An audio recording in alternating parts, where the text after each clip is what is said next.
ஓம் சாந்தி. 28/4/2025 காலை முரளி. ஓம் சாந்தி. பாப்தாதா மதுபன். பாபா சொல்றாங்க, இனிமையான குழந்தைகளே, உங்களுடைய அன்பு அழியக்கூடிய சரீரங்களின் மீது இருக்கக்கூடாதுன்றாரு. நம்மளுடைய அன்பு இந்த சரீரங்கள் மீது இருக்கக்கூடாது, ஆத்மா மேலதான் இருக்கணும். யாரை பார்த்தாலும் ஆத்மாவா பாருங்க, ஆத்மாவுக்கு அன்பு கொடுங்க. ஆத்மான்னு நினைச்சு பழகும் போது தான் நமக்கு அந்த தேகம் மேல அன்பு போகாது. ஒரு தேகமற்றவரிடம் அன்பு வையுங்கள். அன்பு வைக்கணும்னா ஒரு பாபா மேல வைங்க. தேகத்தை பார்த்து கொண்டிருந்தாலும் பார்க்காதீர்கள்ன்றாரு. எல்லாரையும் ஆத்மாவா பாருங்க, தேகத்தை பார்க்காதீங்க. தேகத்தை பார்க்கறதுனால தான் நம்ம தவறு செய்யறோம், துக்கம் கொடுக்குறோம். அதனால தேகத்தையே பார்க்காதீங்கன்றாரு. ஆத்மா மட்டும் பாருங்க. கேள்வி: புத்தியை சுத்தப்படுத்துவதற்கான முயற்சி எது? சுத்தமான புத்தியின் அடையாளம் என்ன? புத்தியை சுத்தப்படுத்துறதுக்கு ஒரு முயற்சி சொல்றாரு. அந்த மாதிரி இருந்தா அவங்க எப்படி இருப்பாங்க? அடையாளம் என்ன? பதில்: ஆத்ம அபிமானி ஆவதன் மூலமே புத்தி சுத்தம் அடைகிறதுன்றாரு. நம்ம இந்த உடல் இல்லை, நாம ஆத்மா. அந்த பயிற்சி பண்ணி நம்மளை அப்படியே பார்த்து மற்றவங்களையும் அதே மாதிரி ஆத்மாவா பார்த்தோம்னா நம்ம புத்தி சுத்தம் ஆயிடுன்றாரு. இப்படிப்பட்ட ஆத்மா அபிமானி குழந்தைகள் தன்னை ஆத்மா என புரிந்து கொண்டு ஒரு தந்தை மீது அன்பு செலுத்துவார்கள். அந்த மாதிரி யாரெல்லாம் ஆத்மா அபிமானி குழந்தைகளா இருக்கிறாங்களோ அவங்க அவங்களோட கனெக்ஷன் எப்பவுமே பாபா கிட்ட தான் இருக்கும். அவங்க ஆத்மான்னு புரிஞ்சு பாபா மேல அன்பு செலுத்துவாங்க. ஆனால் யார் மூட புத்தி உள்ளவர்களோ அவர்கள் தேகத்தின் மீது அன்பு செலுத்துவார்கள் சொல்றாரு. யாருக்கு அந்த ஆத்மாபிமனியா இல்லாம மூட புத்தி உள்ளவர்களா இருக்கிறாங்களோ, அது நம்ம அரைக்காலமா அப்படிதான் இருந்துட்டோம். அவங்க தேகத்தை பார்த்து அன்பு செலுத்துவாங்க. அதனால என்ன, அது நமக்கு கடைசியில ஏமாற்றம் தான். அந்த தேகம் போயிடும், அப்புறம் உட்காந்து அழுவோம் இல்லையா? அதான் சொல்றாரு. தேகத்தையே அலங்கரித்தபடி இருப்பார்கள்ன்றாரு. இப்ப ஆத்மாவை அலங்கரிக்கணும், அதாவது ஞானத்தை கேட்கணும், பாபாவை நினைக்கணும், அப்படியே ஆத்மாவை அலங்கரிக்க சொல்றாரு. இப்ப நம்ம தேகத்தை அலங்கரிக்கிறத விட்டுற சொல்றாரு. ஓம் சாந்தி. ஓம் சாந்தி என்று யார் சொன்னது? யார் கேட்டது? மற்ற சத்சங்களில் மாணவர்கள் கேட்பார்கள். மகாத்மா அல்லது குரு முதலானவர் சொன்னது என்று சொல்வார்கள். இங்கே பரமாத்மா கூறினார், ஆத்மா கேட்டதுன்றாரு. மற்ற சத்சங்கள்லாம் ஸ்டூடெண்ட்ஸு குரு அப்படின்னு சொல்லுவாங்க. குரு சொல்றாங்க, ஸ்டூடெண்ட்ஸ் கேட்குறாங்கன்னு சொல்லுவாங்க. ஆனா இங்க பரமாத்மா சொல்றாரு, கடவுளே பேசுறாரு, ஆத்மா கேக்குதுன்ட்டு நம்ம சொல்றோம். புதிய விஷயம் அல்லவான்றாரு. ஆத்மா அபிமானி ஆக வேண்டி இருக்கிறது. இப்ப நம்ம எல்லாரும் ஆத்மா அபிமானி ஆகணும். அதனாலதான் சொல்றாரு, நீங்கெல்லாம் ஆத்மா கேட்டுட்டு இருக்கிறீங்கன்னு சொல்றாரு. ஆத்மா அபிமானி ஆக வேண்டியுள்ளது. பலர் இங்கும் கூட தேகாபிமானிகளாகி அமர்கின்றனர். பிகேஸ்ல இப்போ செலக்ட் பண்ணியிருக்கிறாரு. எல்லாரையும் கூட்டு வச்சு பாடம் எடுத்தாலும் உடனே மாற முடியாது இல்லையா? அதனால எல்லாரும் இப்ப இங்க கூட தேகாபிமானியா தான் உட்கார்ந்துருக்கணும்ன்றாரு. குழந்தைகளாகி நீங்கள் ஆத்மா அபிமானி ஆகி இப்ப அமர வேண்டும்ன்றாரு. இப்ப நீங்க சோல் கான்சியஸ்ல உங்களை நீங்களே அந்த பயிற்சி பண்ணி மாத்திக்கணும். நான் ஆத்மா, அந்த உடல் இல்லை, அந்த பயிற்சி பண்ணி அந்த மாதிரி ஆகி இங்க உட்காரணும்ன்றாரு. அப்பதான் பாபா சொல்ற பாடம் நல்லா புத்தியில ஏறும். ஆத்மாவாகிய நான் இந்த சரீரத்தில் வீற்றிருக்கிறேன். நான் இந்த ஆத்மா தான், நான் இந்த உடல்ல உட்கார்ந்துருக்கிறேன். எப்படி அந்த கார் வேற, டிரைவர் வேற இல்லையா? நான் தான் கார், டிரைவர் சொல்ல மாட்டார்ல, அந்த மாதிரி இந்த உடம்பு தான் நம்ம கிடையாது. இந்த உடம்பு வேற, நான் வேற. நான் ஆத்மா இந்த சரீரத்துல வீட்டு இருக்கிறேன். சிவபாபா நமக்கு இப்ப புரிய வைக்கிறார். இப்ப எனக்கு கடவுளே புரிய வைக்கிறாரு. இது நல்ல விதமாக புத்தியில் நினைவிருக்க வேண்டும். அப்படி கேட்கும் போதுதான் அந்த தாரணையாகும். இந்த ஒரு பாயிண்ட் தாரணையாகும். நம்ம இப்ப கடவுளோட வழியில ஸ்ரீமத் படி கரெக்டா நடக்கும். ஆத்மாவாகிய என்னுடைய தொடர்பு பரமாத்மாவுடன் உள்ளதுன்றாரு. இப்ப நம்மளுடைய கனெக்ஷன் யார் கூட இருக்குன்னா கடவுளோடய இருக்கு. அதனால நம்ம எதுக்குமே பயப்பட தேவையில்ல. பரமாத்மா இந்த சரீரத்தின் மூலம் நமக்கு சொல்கிறார். இவர் பிரம்மா கூட இடைத்தரகர் ஆகிவிட்டார். இவரு கூட தரகர் தான். இவர் மூலமா நமக்கு கடவுள் கிடைச்சிட்டாரு. அதுக்காக நம்ம இவரை நினைக்க தேவையில்ல, அவர் கடவுளை நினைச்சா போதும். இவர் தான் இடைத்தரகர்னு சொல்றாரு. உங்களுக்கு புரிய வைப்பவர் அவர் தான், பரமாத்மா தான் நமக்கு புரிய வைக்கிறாரு. இவர் நடுவுல நந்தி மாதிரி நமக்கு உடல் தான், இவரோட உடல்ல புரிய வைக்கிறாரு. மற்றபடி இவர் இடைத்தரகர் தான், உங்களுக்கு புரிய வைக்கிறவர் கடவுள் தான் சொல்றாரு. இவருக்கும் கூட ஆஸ்தியை அவர் தான் கொடுக்கிறார். இந்த பிரம்மா பாபா கூட ஆஸ்தி கடவுள்கிட்ட இருந்து தான் கிடைக்குது. அவர் தான் கொடுக்குறாரு. அவர் தான் எல்லாருக்கும் அப்பா. எனவே புத்தி அந்த பக்கம் இப்ப செல்ல வேண்டும்ன்றாரு. பாபா தான் நினைக்கணும். ஏன்னா எந்த தேகதாரிகிட்ட இருந்தும் நமக்கு ஆஸ்தி கிடைக்காது. எந்த தேகதாரிகிட்ட இருந்தும் நமக்கு நம்ம பிரச்சனையெல்லாம் தீர்த்து வைக்க முடியாது யாராலையும். நம்ம பிரச்சனையெல்லாம் சரி செய்யறதுக்கு அவர் யாருக்கு இருக்குன்னா கடவுளுக்கு தான் இருக்கு. அதனாலதான் அவரை நினைங்கன்னு சொல்றாரு. எனவே புத்தி அந்த பக்கம் செல்ல வேண்டும். ஒரு தந்தைக்கு 5 to 7 குழந்தைகள் இருக்கிறாங்க என்று வையுங்க. அவர்களின் புத்தியின் தொடர்பு தந்தையின் பக்கமாக இருக்கும். ஏனென்றால் தந்தையிடம் வந்து ஆஸ்தி கிடைக்க வேண்டியுள்ளதில்ல.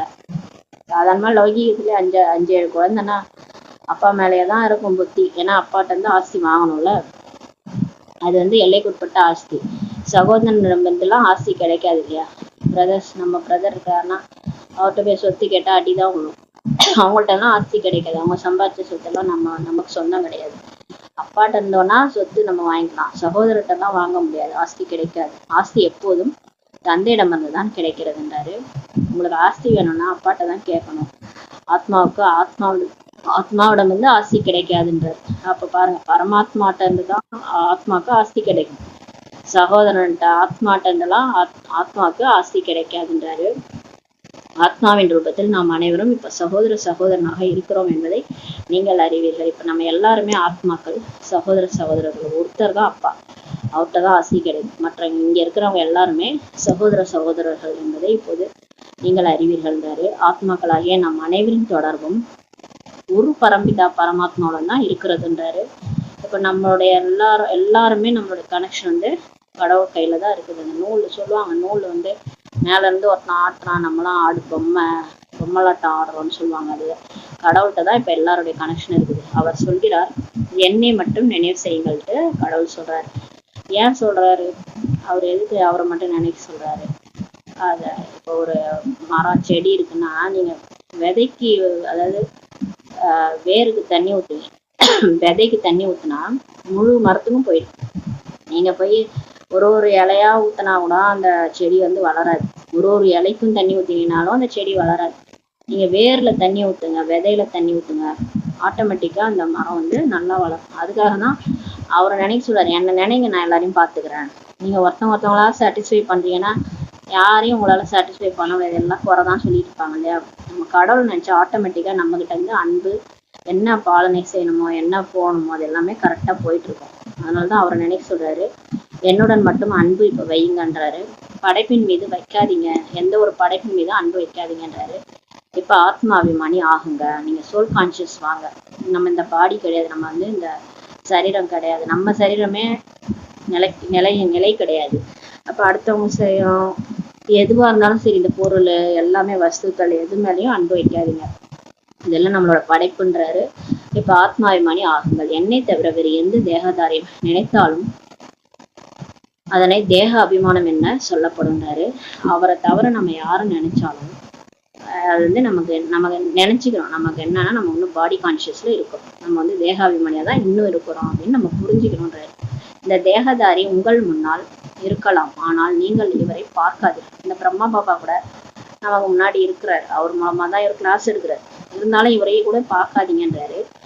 ஏன்னா ஸ்டோர் ஆகக்கூடாது புத்தியில வந்து சிவபாபா தவிர யாரும் ஸ்டோர் பண்ணாதீங்கன்றாரு. புத்தியில அவருடைய நினைவு தான், சிவபாபாவுடைய நினைவு தான் இருக்க வேண்டும்ன்றாரு. கனவுலயே அவர் தான் வரணுன்றாரு. கனவுல கூட விகாரம் வரக்கூடாது, சிவபாபா தான் வரணுன்றாரு.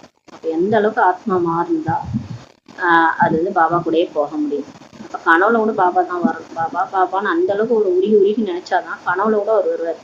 அவர்கள் வெறுமனே சகோதரன் என பேச்சளவில் மட்டும் சொல்லிடுறாங்க வெளி உலகத்துல. ஆனா சண்டை போட்டுக்கிறாங்கல்ல, இந்தியா சைனா சகோதரன். ஆனா பாத்தீங்கன்னா சண்டை போடுவாங்க. இப்போது ஆத்மாக்களாகிய நாம் பரம்பிதா பரமாத்மாவின் குழந்தைகள் என்பதை நீங்கள் அறிவீர்கள்ன்றாரு. இப்ப நமக்கு தெரியும், நம்ம வந்து கடவுளுடைய குழந்தைகள். ஆஸ்தி பரமாத்மா தந்தையிடம் தான் இப்ப கிடைக்கிறது. அந்த தந்தை சொல்கிறார், உங்களுடைய அன்பு என் மீது மட்டுமே இருக்க வேண்டும் சொல்றாரு. நீங்க என்ன நினைச்சீங்கன்னா, நான் அன்பே சிவம் இல்லையா, என் மூலமா எல்லாருக்கும் உங்க மூலமா அன்பு போயிட்டே தான் இருக்கும். நீங்க வந்து பற்று வைக்க வேணாம், எல்லாருக்குள்ளயும் அன்பா வாழ்ந்துட்டு வந்துருங்கன்றாரு. அவர் நினைச்சா போதும், நம்ம அவரு மாதிரி மாறிடுவோம். அதுக்குதான் சொல்றாரு, என் மீது மட்டும் உங்களுடைய அன்பு இருக்க வேண்டும். நானே வந்து ஆத்மாக்களாகிய உங்களை என்னுடன் நிச்சயதார்த்தம் செய்விக்கிறேன். அவன் அருளால் அவன் தாள் வணங்கி சொல்றாங்க இல்லையா, திருவண்ணாமலை, அதாவது நினைத்தாலே முக்தி எல்லாம் சொல்றாங்க. அது அவரை தான் சொல்றாங்க. அவரே வர்றாரு, அவரே வந்து அவரை நம்ம கூட நிச்சயதார்த்தம் அவர் வந்து செஞ்சுக்கிறாரு. நம்மளை வந்து நிச்சயதார்த்தம் பண்றாரு ஆத்மாக்களை. சீதை, அதாவது ராமர் வந்தாரு, சீதை ஆகிய நம்மளாம் ஆத்மாக்கள், நம்ம தான் வந்து சீதை, நம்மளதான் வந்து அவர் நிச்சயதார்த்தம் சேவிக்கிறேன்றாரு. தேகதாரியுடன் நிச்சயதார்த்தம் அல்லன்றாரு. இப்ப வந்து பரமாத்மாவுடன் நமக்கு நிச்சயதார்த்தம் ஆயிருக்கு. ஆத்மா பரமாத்மாவோட நிச்சயதார்த்தம். தேகம்லாம் இங்க எதுவுமே கிடையாது. மற்ற சம்பந்தங்கள் தேகத்தினுடையது. இப்ப நம்ம வாழ்ந்துருக்கோம் இல்லையா, இப்ப நிறைய இதே மாதிரி பிறவியே எடுத்து வந்தோம். இந்த பிறவியும் கிடையாது, இதுக்கு முன்னாடி பிறவி அதுக்கு முன்னாடி பிறவின்னு நிறைய தேகதாரிகளோட தான் சம்பந்தமே. எல்லாமே அப்படிதான் நடிச்சு வந்தோம். அதெல்லாம் தேகத்தினுடையது. இங்க இருக்கக்கூடிய சம்பந்தங்கள் ஆகுன்றாரு. இந்த சமயம் நீங்கள் ஆத்மாபிமானி ஆகணும். ஆனா இப்ப நீங்க நிறைய நடிச்சு முடிச்சிட்டீங்க. இப்போ நம்ம கடைசி பிறவி. இப்ப நீங்க ஆத்மாபிமானி ஆகணும். ஆத்மாக்களாகிய ஞானத்தை இப்ப கேட்கிறோம். புத்தி தந்தையின் பக்கம்தான் செல்ல வேண்டும். தந்தை இவர் பக்கத்தில் அமர்ந்து நமக்கு ஞானம் கொடுக்கிறார். இந்த பிரம்மா பாபா நெற்றிபுரத்துல பக்கத்துல உட்காந்து அந்த வாய் மூலமா நமக்கு ஞானம் சொல்றார். அவர் சரீரத்தை கடனாக பெற்றிருக்கிறார். அவர் பிரம்மா பாபாவுடைய சரீரத்தை லோனா பெற்றிருக்கிறார் கொஞ்ச காலத்துக்காக. ஆத்மா இந்த சரீரம் என்ற வீட்டில் வந்து நடிப்பை இப்ப நடிக்கிறதுன்றாரு. நடிப்பை நடிப்பதற்காக தன்னை வீட்டோடு கைது செய்ததை போல இருக்கிறதுன்றாரு. சுதந்திரமாகத்தான் இருக்கிறது. ஆத்மா வந்து நடிப்பு நடிக்கதான் வந்திருக்கு. சரீரம்ன்ற வீட்டுல வந்து இப்ப நடிப்பை வந்து நடிக்குதுன்றாரு. ஆத்மா நடிப்பை நடிப்பதற்காக தன்னை வீட்டோடு இப்ப கைது செய்ததை போல இருக்குது. ஆத்மா கைதாகி இருக்குதுன்றாரு. வீட்டுக்குள்ளாரே கைதாகி கிடக்குதுன்னா இந்த சரீரத்துல மாட்டிட்டு இருக்குது. ஆனா சுதந்திரமாக தான் இருக்கிறதுன்றாரு. ஆனால் இதில் பிரவேசமாகி தன்னை இந்த வீட்டில் வைத்து பூட்டி நடிப்பு இப்ப நடிக்கிறதுன்றாரு. அது சுதந்திரமா தான் இருக்குது ஆத்மா. ஆனா வந்து ஆத்மா வந்து அந்த சரீரத்துல பிரவேசமாகி அந்த வீட்டுல வச்சு பூட்டி நடிப்பை நடிக்கிறதுன்றார். புதுசா சொல்றாரு. எனக்கு ஏதோ ஞானம். ஆத்மா தான் ஒரு சரீரத்தை விட்டு இன்னொன்றை எடுக்கிறதுன்றாரு. அந்த ஆத்மா தான் வந்து பாத்தீங்கன்னா ஒரு சரீரத்தை விடுது, இன்னொரு சரீரத்தை எடுக்குது. எல்லாமே பண்றது ஆத்மா தான். நடிப்பையும் நடிக்கிறது, பாட்டு நடிக்குதுன்றாரு.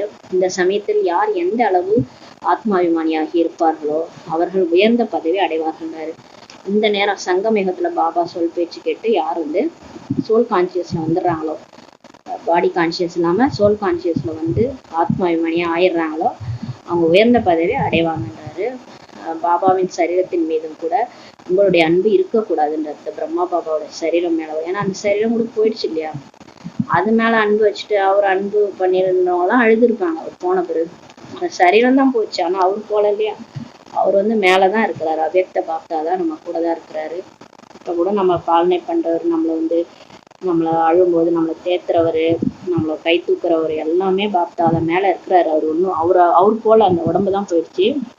அதனால அந்த உடம்பு மேல நீங்க உங்களுடைய அன்பு இருக்கக்கூடாதுன்றாரு. ஒரு துளி அளவும் இப்ப உடம்பு மேல அன்பு இருக்கக்கூடாதுன்றாரு. இந்த சரீரம் எதற்கும் உதவாததுன்றாரு. எல்லாருக்குமே இந்த 24 மணி நேரம் நம்ம கூட இருக்கிறது இந்த சரீரம் தான். அதுவே நம்ம கூட வராது கடைசியா போகும்போது. அப்புறம் வேற என்னத்தை நம்ம எடுத்துட்டு போறோம். இந்த சரீரம் எதற்கும் உதவாததுன்றாரு. நான் இந்த சரீரத்தில் தான் பிரவேசம் ஆகிறேன்றாரு. அவரே சிவபாபாவே வந்து இந்த மாதிரி ஒரு சரீரத்துலதான் பிரவேசமாகி நமக்கு வந்து புரிய வைக்கிறாரு. உங்களுக்கு புரிய வைப்பதற்காக மட்டுமே நான் வரேன்றாரு. இது ராவண ராஜ்யம், பிறருடைய தேசம். இது அந்நிய தேசத்துல வந்திருக்கிறாரு. ராவணனை எரிக்கிறாங்க, ஆனா புரிந்து கொள்வதே இல்லை. 10 தலை ராவணன் பொம்மையை செஞ்சு எரிக்கிறாங்க. எதுக்கு எரிக்கிறோன்னு தெரியல. படங்கள் முதலானவைகளை உருவாக்குறாங்க. அவர்களை பற்றியே தெரியாது, ஆனா படம் வந்து உருவாக்குறாங்க. முழுக்க மூட மதி உள்ளவர்களாக இப்ப உள்ளனர்ன்றாரு. இப்ப வந்து பக்தி செஞ்சு அதாவது மூட நம்பிக்கையோட செய்யறாங்க. அதை எதுக்கு செய்யறோம்னே தெரியாம செய்யறாங்கன்றாரு. ராவண ராஜ்யத்தில் அனைவரும் மூட மதி உள்ளவராக ஆகிவிடுகின்றனன்றாரு. இந்த மாதிரிதான் 2500 வருஷம் நீங்க எல்லாருமே இப்படி ஆயிட்டாங்கன்றாரு. தேக அபிமானம் உள்ளதல்லவா, ஏன்னா அந்த தேக அபிமானத்தினால இதெல்லாம் செய்யறாங்க. துச்ச புத்தியாக ஆகியுள்ளனர்ன்றாரு. மூட மதியுள்ளவர்கள் தேகத்தை நினைத்தபடிதான் இருப்பாங்கன்றாரு. தேகத்தின் மீது அன்பு வைப்பார்கள் என்று தந்தை கூறுகிறார். அந்த தேகத்தையே நினைச்சு உருவணும்னா அழ வேண்டியது வரும் இல்லையா. அதனால அந்த மூட மதியுள்ளவர்கள் இந்த வேலையெல்லாம் பண்ணிட்டு இருப்பாங்க. தன்னை ஆத்மான்னு புரிஞ்சிக்க மாட்டாங்கன்றாரு. தேகத்தின் மீது அன்பு வைப்பார்கள் என்று தந்தை கூறுகிறார். சுத்த புத்தி உள்ளவர்கள் தம்மை ஆத்மா என புரிஞ்சு கொண்டு பரமாத்மாவை நினைவு செய்து பரமாத்மா கூறுவதை கேட்டபடி இருப்பார்கள் சொல்றாரு. யாரெல்லாம் சுத்த புத்தி உள்ளவங்களோ அவங்க ஆத்மா சோல் கான்சியஸ்ல வந்துருவாங்க. கடவுளை நினைச்சு கடவுள் சொல்றத கேட்பாங்க. இதில் தான் முயற்சி தேவைப்படுகிறதுன்றாரு. இதுதான் இப்ப நம்ம ஆத்மாபிமானி ஆகிறதுலதான் உழைப்பே இருக்குது. இதுதான் கஷ்டமா இருக்குது. இதுக்குதான் அவரும் முயற்சி பண்ணின்னு நமக்கு வந்து பாடம் எடுத்துட்டு இருக்காரு. இவர் தந்தையின் ரதமாக உள்ளார். இப்ப வந்து இந்த பிரம்மா பாபாவோட உடல் வந்து பாபா வர்றதுக்கு ஒரு ரதமா இருக்குது. இப்போ அதுலதான் வராரு. பலருக்கும் இவர் மீது அன்பு ஏற்பட்டு விடுகிறது. பிரம்மா பாபா பார்த்தோன்னே எல்லாருக்கும் பிடிச்சது இல்லையா? ஏன் பிடிக்குது? ஏன்னா அவர் அந்த உடல்ல தானே சிவன் வராரு. அதனால இவரை பார்த்து எல்லாரும் பிடிச்சிது. உசேனின் குதிரையை எவ்வளவு அலங்காரம் செய்யறாங்க இல்லையா? இந்த பிரம்மா அந்த உசேன் குதிரைன்னு ஒண்ணு இருக்கு. அந்த மாதிரி இந்த பிரம்மா பாபா உடல் வந்து உசேனின் குதிரை மாதிரி, இந்த குதிரையில தான் நான் வரான்றாரு. அது போல இவரை பார்த்து எல்லாருக்கும் பிடிச்சிருக்கு. இந்த உடல்ல சிவன் வர்றதுனால இந்த பிரம்மா பாபா உடல் மேல ஒரு கவர்ச்சி ஏற்பட்டு அவர் ரொம்ப பிடிக்குது. இப்போது மகிமை உசேனுடையது அல்லவான்றாரு. ஆனா குதிரை வந்து வேற இருந்தாலும் உசேனுடைய மகிமை தானே, சிவனுடைய குதிரை தான். ஆனா சிவனுக்கு தானே மகிமை எல்லாம் அப்படின்றாரு. குதிரையினுடையது அல்லன்றாரு. கண்டிப்பாக மனிதரின் உடலில் ஹுசைனின் பாபாவின் ஆத்மா வந்திருக்கும் அல்லவா? ஹுசைனின் குதிரைன்னு சொல்றாங்க. அப்ப வந்து கண்டிப்பா கடவுள் வந்து ஒரு உடல்ல தானே வந்திருப்பாரு. பாபாவனுடைய ஆத்மா வந்திருக்கும் அல்லவான்னு சொல்றாரு. இது ஏதோ ஒரு கதை இருக்கு போல இருக்கு, ஹுசைனின் குதிரைன்ட்டு. அது சொல்றாரு. அவர்கள் இந்த விஷயங்களை புரிந்து கொள்வதில்லை. இந்த விஷயம்லாம் அவங்களுக்கு எங்க தெரிய போகுது? இப்போது இது ராஜஸ்வ அஸ்வமேத அவினாஷி ருத்ரஞான யஜ்ஞமாக உள்ளதுன்றாரு. பாருங்க, கடவுளே வந்து ஒரு யாகம் வளர்த்துறாரு உலகத்துல. அதுல அந்த யாகத்துல வந்து கருப்பு குதிரையை போடுவாங்க, வெள்ளை குதிரையா வெளியே போகும்ட்டு துவாபரயுகத்துல சொல்லுவாங்க. இங்க வந்து இவர் வந்து என்ன யாகம் வளர்த்துறாரு? ராஜஸ்வ அஸ்வமேத அவினாஷி அழிவற்ற ருத்ர ஞான யஜ்ஞம் வந்து வளர்த்துறாரு. இதுல வந்து அஸ்வன்னா என்னன்னா குதிரைன்னு அர்த்தம். அஸ்வ என்ற பெயரை கேட்டு அவர்கள் குதிரை என்று புரிந்து கொண்டு விட்டார். அவைகளை ஸ்வாகா செய்கின்றனர். அதனால கருப்பு குதிரை போட்டா வெள்ளை குதிரை வரும்ட்டு அர்ப்பணம் செய்யறாங்க. இந்த கதைகள் அனைத்தும் பக்தி மார்க்கத்தினுடையதாகின்றார். அது உண்மையா நடந்துதான் தெரியல. ஆனா அந்த கதை வந்து சொல்லியிருக்கிறாங்க துவாபரயுகத்துல. இப்போது உங்களை அழகானவராக ஆக்கக்கூடிய பிரயாணி இவர் அல்லவா? இவர் வந்து நமக்கு யாகம் வளர்த்துறாரு. எதுக்குன்னா நம்மள கருப்பா இருந்த நம்மள அழகாக்க வந்திருக்கிறாரு. இவர் வந்து நம்மளை அழகா ஆக்கக்கூடிய பிரயாணி. அதாவது ஒரு வழிபோக்கன் வந்தாராம். அவர் அந்த ஊருக்கு வந்தாராம். அந்த ஊர்ல இருக்கிறவங்க எல்லாம் அழகாயிட்டாங்களாம் இவரை பார்த்து. இவர் அழகா இருக்கிறாராம். இவர் அந்த ஊர்ல போய் எல்லாரையும் அழகாக்கிட்டாராம். அவரு தான் இவரு. அது யாரும் இல்ல, சிவபாபா தான். இவர் அழகா சுந்தரம், சத்தியம் சிவம் சுந்தரம். இவர் அழகானவரா. இவர் வந்து நம்மளாலும் படிக்க வச்சு நம்மளையும் அவர் மாதிரி அழகா ஆக்குறாராம். அதான் சொல்றாரு, நாம் முன்னர் வெள்ளையாக இருந்தோம், பிறகு கருப்பாகிவிட்டோம் என்று இப்போது நீங்கள் அறிவீர்கள். நம்ம கூட ஒரு காலத்துல சத்தியகுதிர தேவதையா இருக்கும்போது தூய்மையா இருந்த ஆத்மா வந்து வெள்ளையா இருந்துச்சு. இப்ப ஆத்மா கருப்பாயிடுச்சுன்றாரு. நம்ம தெரிஞ்சுக்கிட்டோம். முதலில் வரக்கூடிய ஆத்மாக்கள் முதலில் சதோப்பிரதானமாக இருப்பாங்க. யார் ஃபர்ஸ்ட் இங்க நடிக்க வராங்க பூமியில, அவங்க கண்டிப்பா தூய்மையா தான் வருவாங்க. மேல நல்லவங்களா தான் வருவாங்க. குழந்தை பிறக்குது, பிறந்தோடனே அந்த குழந்தை கெட்டதுன்னு யாராவது சொல்லுவாங்களா? இந்த குழந்தை ரொம்ப மோசமானது சொல்லவே மாட்டாங்க இல்லையா? அது வந்து கள்ளங்கபடம் இல்லாம இருக்கும் குழந்தை. அது சதோப்பிரதானமா தான் பிறக்குது. அதுக்கப்புறம் போகதான் அது இப்போ வளர்க்குறது, அம்மா வளர்க்குறது, அப்பா வளர்க்குறது, அப்புறம் யார் கூடயா சேர்ந்து வீணா போயிடுவாங்க. அது மாதிரிதான் இந்த உலகத்துல ஃபர்ஸ்ட் வரும்போது எல்லாம் தூய்மையா தான் வராங்க, சதோப்பிரதானமா வராங்க. பிறகு சதோ ரஜோ தமோவில் வருகின்றனர். தந்தை வந்து அனைவரையும் அழகாக பாக்கி விடுகின்றார். இப்ப இந்த சங்கமேவ நேரத்துல வந்து நம்மளை மாத்துறாரு. மாத்தாதவங்களையும் மாத்திடுறாரு. அவர் பேச்சுக்கு எல்லாம் மாறுறாங்க. இதே மனுஷங்க சொன்னா நம்ம கேட்க மாட்டோம். அவர் சொன்னா எப்படி கேட்கிறோம்? இந்த முரளியில அவ்வளவு சக்தி இருக்கு. மந்திரவாதி மாதிரி மாத்துறாரு. தந்தை வந்து அனைவரையும் இப்ப அழகாக ஆக்கி விடுகின்றார். தர்ம ஸ்தாபனை செய்ய வரும் ஆத்மாக்கள் அனைவரும் அழகான ஆத்மாக்களாக வர்றாங்கன்றாரு.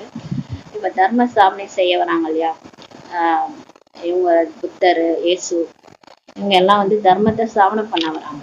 அவங்க எல்லாருமே வந்து அழகான ஆத்மா தான் வராங்க வரும்போது. ஆனா அவங்களே கூட தூய்மையற்றவரும் ஆயிடுறாங்கன்றாரு. பின்னர் காமசிதையில வந்து கருப்பாகி விடுகின்றனர். அந்த நம்மளாம் நினைச்சுக்கிட்டோம் தர்மாத்மாக்கள்லாம் ரொம்ப நல்லவங்க, அவங்களாம் வந்து தூய்மையானவங்க. புத்தர், இயேசு, இப்ராஹிம், வள்ளலார், இவங்க எல்லாம் யாரெல்லாம் வந்தாங்களோ, யாரெல்லாம் தர்மத்தை ஸ்தாபனை பண்ணாங்களோ எல்லாமே இப்ப தூய்மையற்றவரும் ஆயிட்டாங்கன்றாரு. அவர் என்ன சொல்றாரு? அவங்களெல்லாம் விட நீங்க தான் லட்சுமி நாராயணன் தான் ஃபர்ஸ்ட் நடிக்க வந்தீங்க, நீங்களே கருப்பாயிட்டீங்க, அப்புறம் உங்களை பார்த்து அவங்களும் ஆயிட்டாங்கன்னு சொல்றாரு. ஃபர்ஸ்ட் வந்தவங்களே அப்படி ஆயிட்டாங்கன்னா அப்ப அடுத்தடுத்து வரவங்களும் அப்படிதான் ஆயிட்டாங்க அப்படின்றாரு. முதலில் அழகானவராக இருந்து பிறகு கருப்பாக ஆகின்றனர். சுந்தரா இருந்து ஷியாமா ஆகிறாங்க. இவர்கள் முதல் நம்பரில் முதலாக வரும்போது அனைவரையும் விட அதிகமாக அழகாக ஆகின்றனர். இவர்களை லட்சுமி நாராயணர் போன்ற இயற்கையான அழகுள்ளவர்கள் யாருமே இருக்க முடியாதுன்றார். இந்த லட்சுமி நாராயணன் மாதிரி நேச்சுரலி ஃபேர், நேச்சுரலா அழகா இருக்கிறவங்க யாருமே இருக்க முடியாது. ஒரு எதுவுமே ஒரு மேக்கப்பே போட மாட்டாங்க, போடாமலே அவ்வளோ அழகு. அந்த மாதிரி ஆயிட்டாங்க. அவங்கதான் ஃபர்ஸ்ட் வரும்போது அதிக அழகா ஆகுறாங்க முதல் நம்பர்ல. இது ஞானத்தின் விஷயமாகின்றார். இதெல்லாம் கூட ஞானம். கிறிஸ்தவர்கள் பாரதவாசிகளை விட அழகாக இருக்கிறாங்க இல்லையா? இப்ப பாக்குறோம்ல, வெளிநாட்டுல இருக்கிறவங்கன்னா நம்மளோட அழகா வெள்ளையா இருக்கிறாங்க. ஏனென்றால் அந்த பக்கத்தில் வசிப்பவர்கள் ஆவார்கள். அவங்க சீதோஷ்ண நிலை அந்த மாதிரி, அதனால அவங்க வெள்ளையா இருக்கிறாங்க. ஆனால் சத்தியுகத்துல இயற்கையான அழகு இருக்குன்றாரு. ஆத்மா மற்றும் சரீரம் இரண்டும் அழகாக அங்க இருக்குன்றாரு சொர்க்கத்துல. ஆத்மாவும் அழகா இருக்கும், 100% பேட்டரியோட தூய்மையா இருக்கும், கள்ளங்கபடம் இல்லாம இருக்கும், சக்திசாலியா இருக்கும் ஆத்மா. இங்க அதே மாதிரி உடம்பும் அழகா இருக்கும், கட்டுக்கோப்பா இருக்கும் உடம்பு. இந்த மாதிரி நோயெல்லாம் வராது இங்க இருக்கிற மாதிரிலாம். அங்க இந்த சமயத்தில் அனைவரும் தூய்மையற்றவர்களாக கருப்பாக இருக்கிறாங்க. இங்கே ஆத்மா எப்படி, அந்த மாதிரி சரீரம். இந்த ஆத்மாவும் வீணா போச்சு. எந்த உடம்புல இருந்தா என்ன, இது பண்ற வேலையெல்லாம் பண்ணிட்டு தான் இருக்குது இல்லையா? அதனாலதான் உடம்பும் கருப்பாயிடுச்சுன்றாரு. பிறகு தந்தை வந்து அனைவரையும் அழகாக ஆக்குகிறார். இப்ப வந்துட்டாரு, இது இப்படியே போனா சரிப்பட்டு வராதுன்ட்டு வந்துட்டார். வந்து எல்லாரையும் அழகாக்குறாரு. முதலில் சதப்பிரதானமாக தூய்மையாக இருப்பாங்க எல்லாருமே. பிறகு படியில் இறங்கி காம சிதையில் அமர்ந்துதான் இப்படி கருப்பாயிடுறாங்கன்றாரு.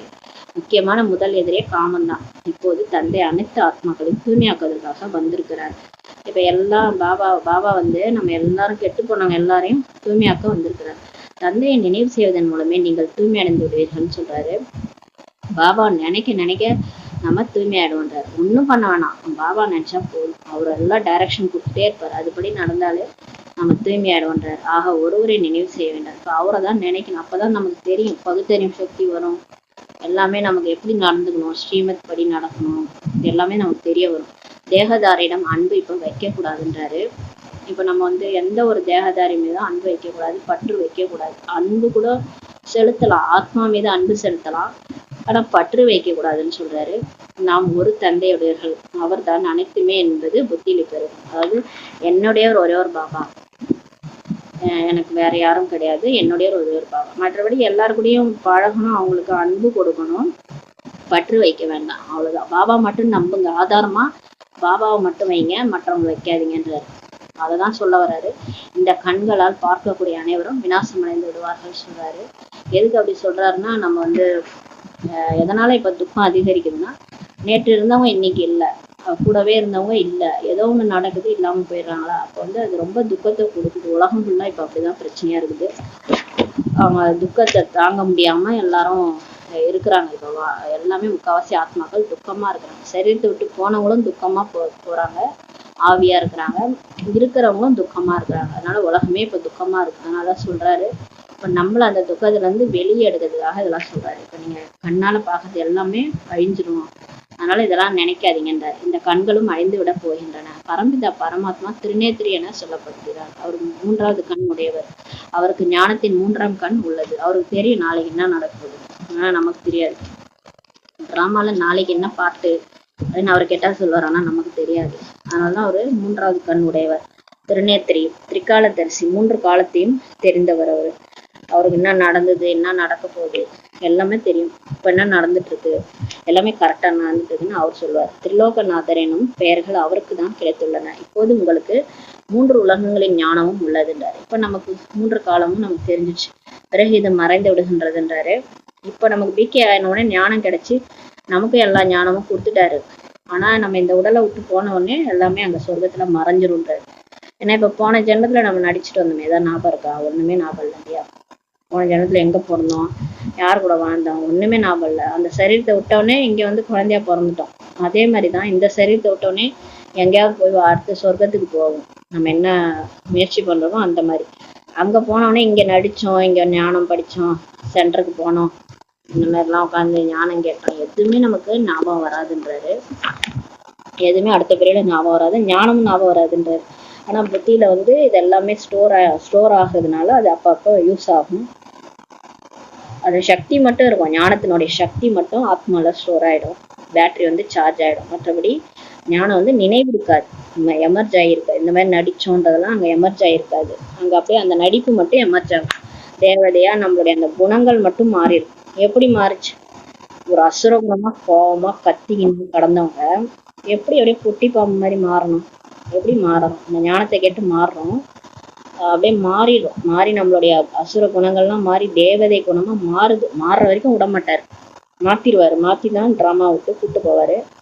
அப்ப மாறி எல்லாருமே நம்ம வந்து சொர்க்கத்துல போகும்போது அந்த மாற்றம் அடைந்த அந்த ஆத்மா தான் நடிப்புக்கு போகுது. அப்ப வந்து டோட்டலா வந்து குணங்கள் வந்து அங்க வேற மாதிரி இருக்கும். இங்க இருக்கிற நடிப்பு எமர்ஜ் ஆகாது. இந்த அசுர குணம்லாம் அங்க வெளிப்படாது. அங்க வந்து சத்தியுக குணங்கள் தான் வெளிப்படும்.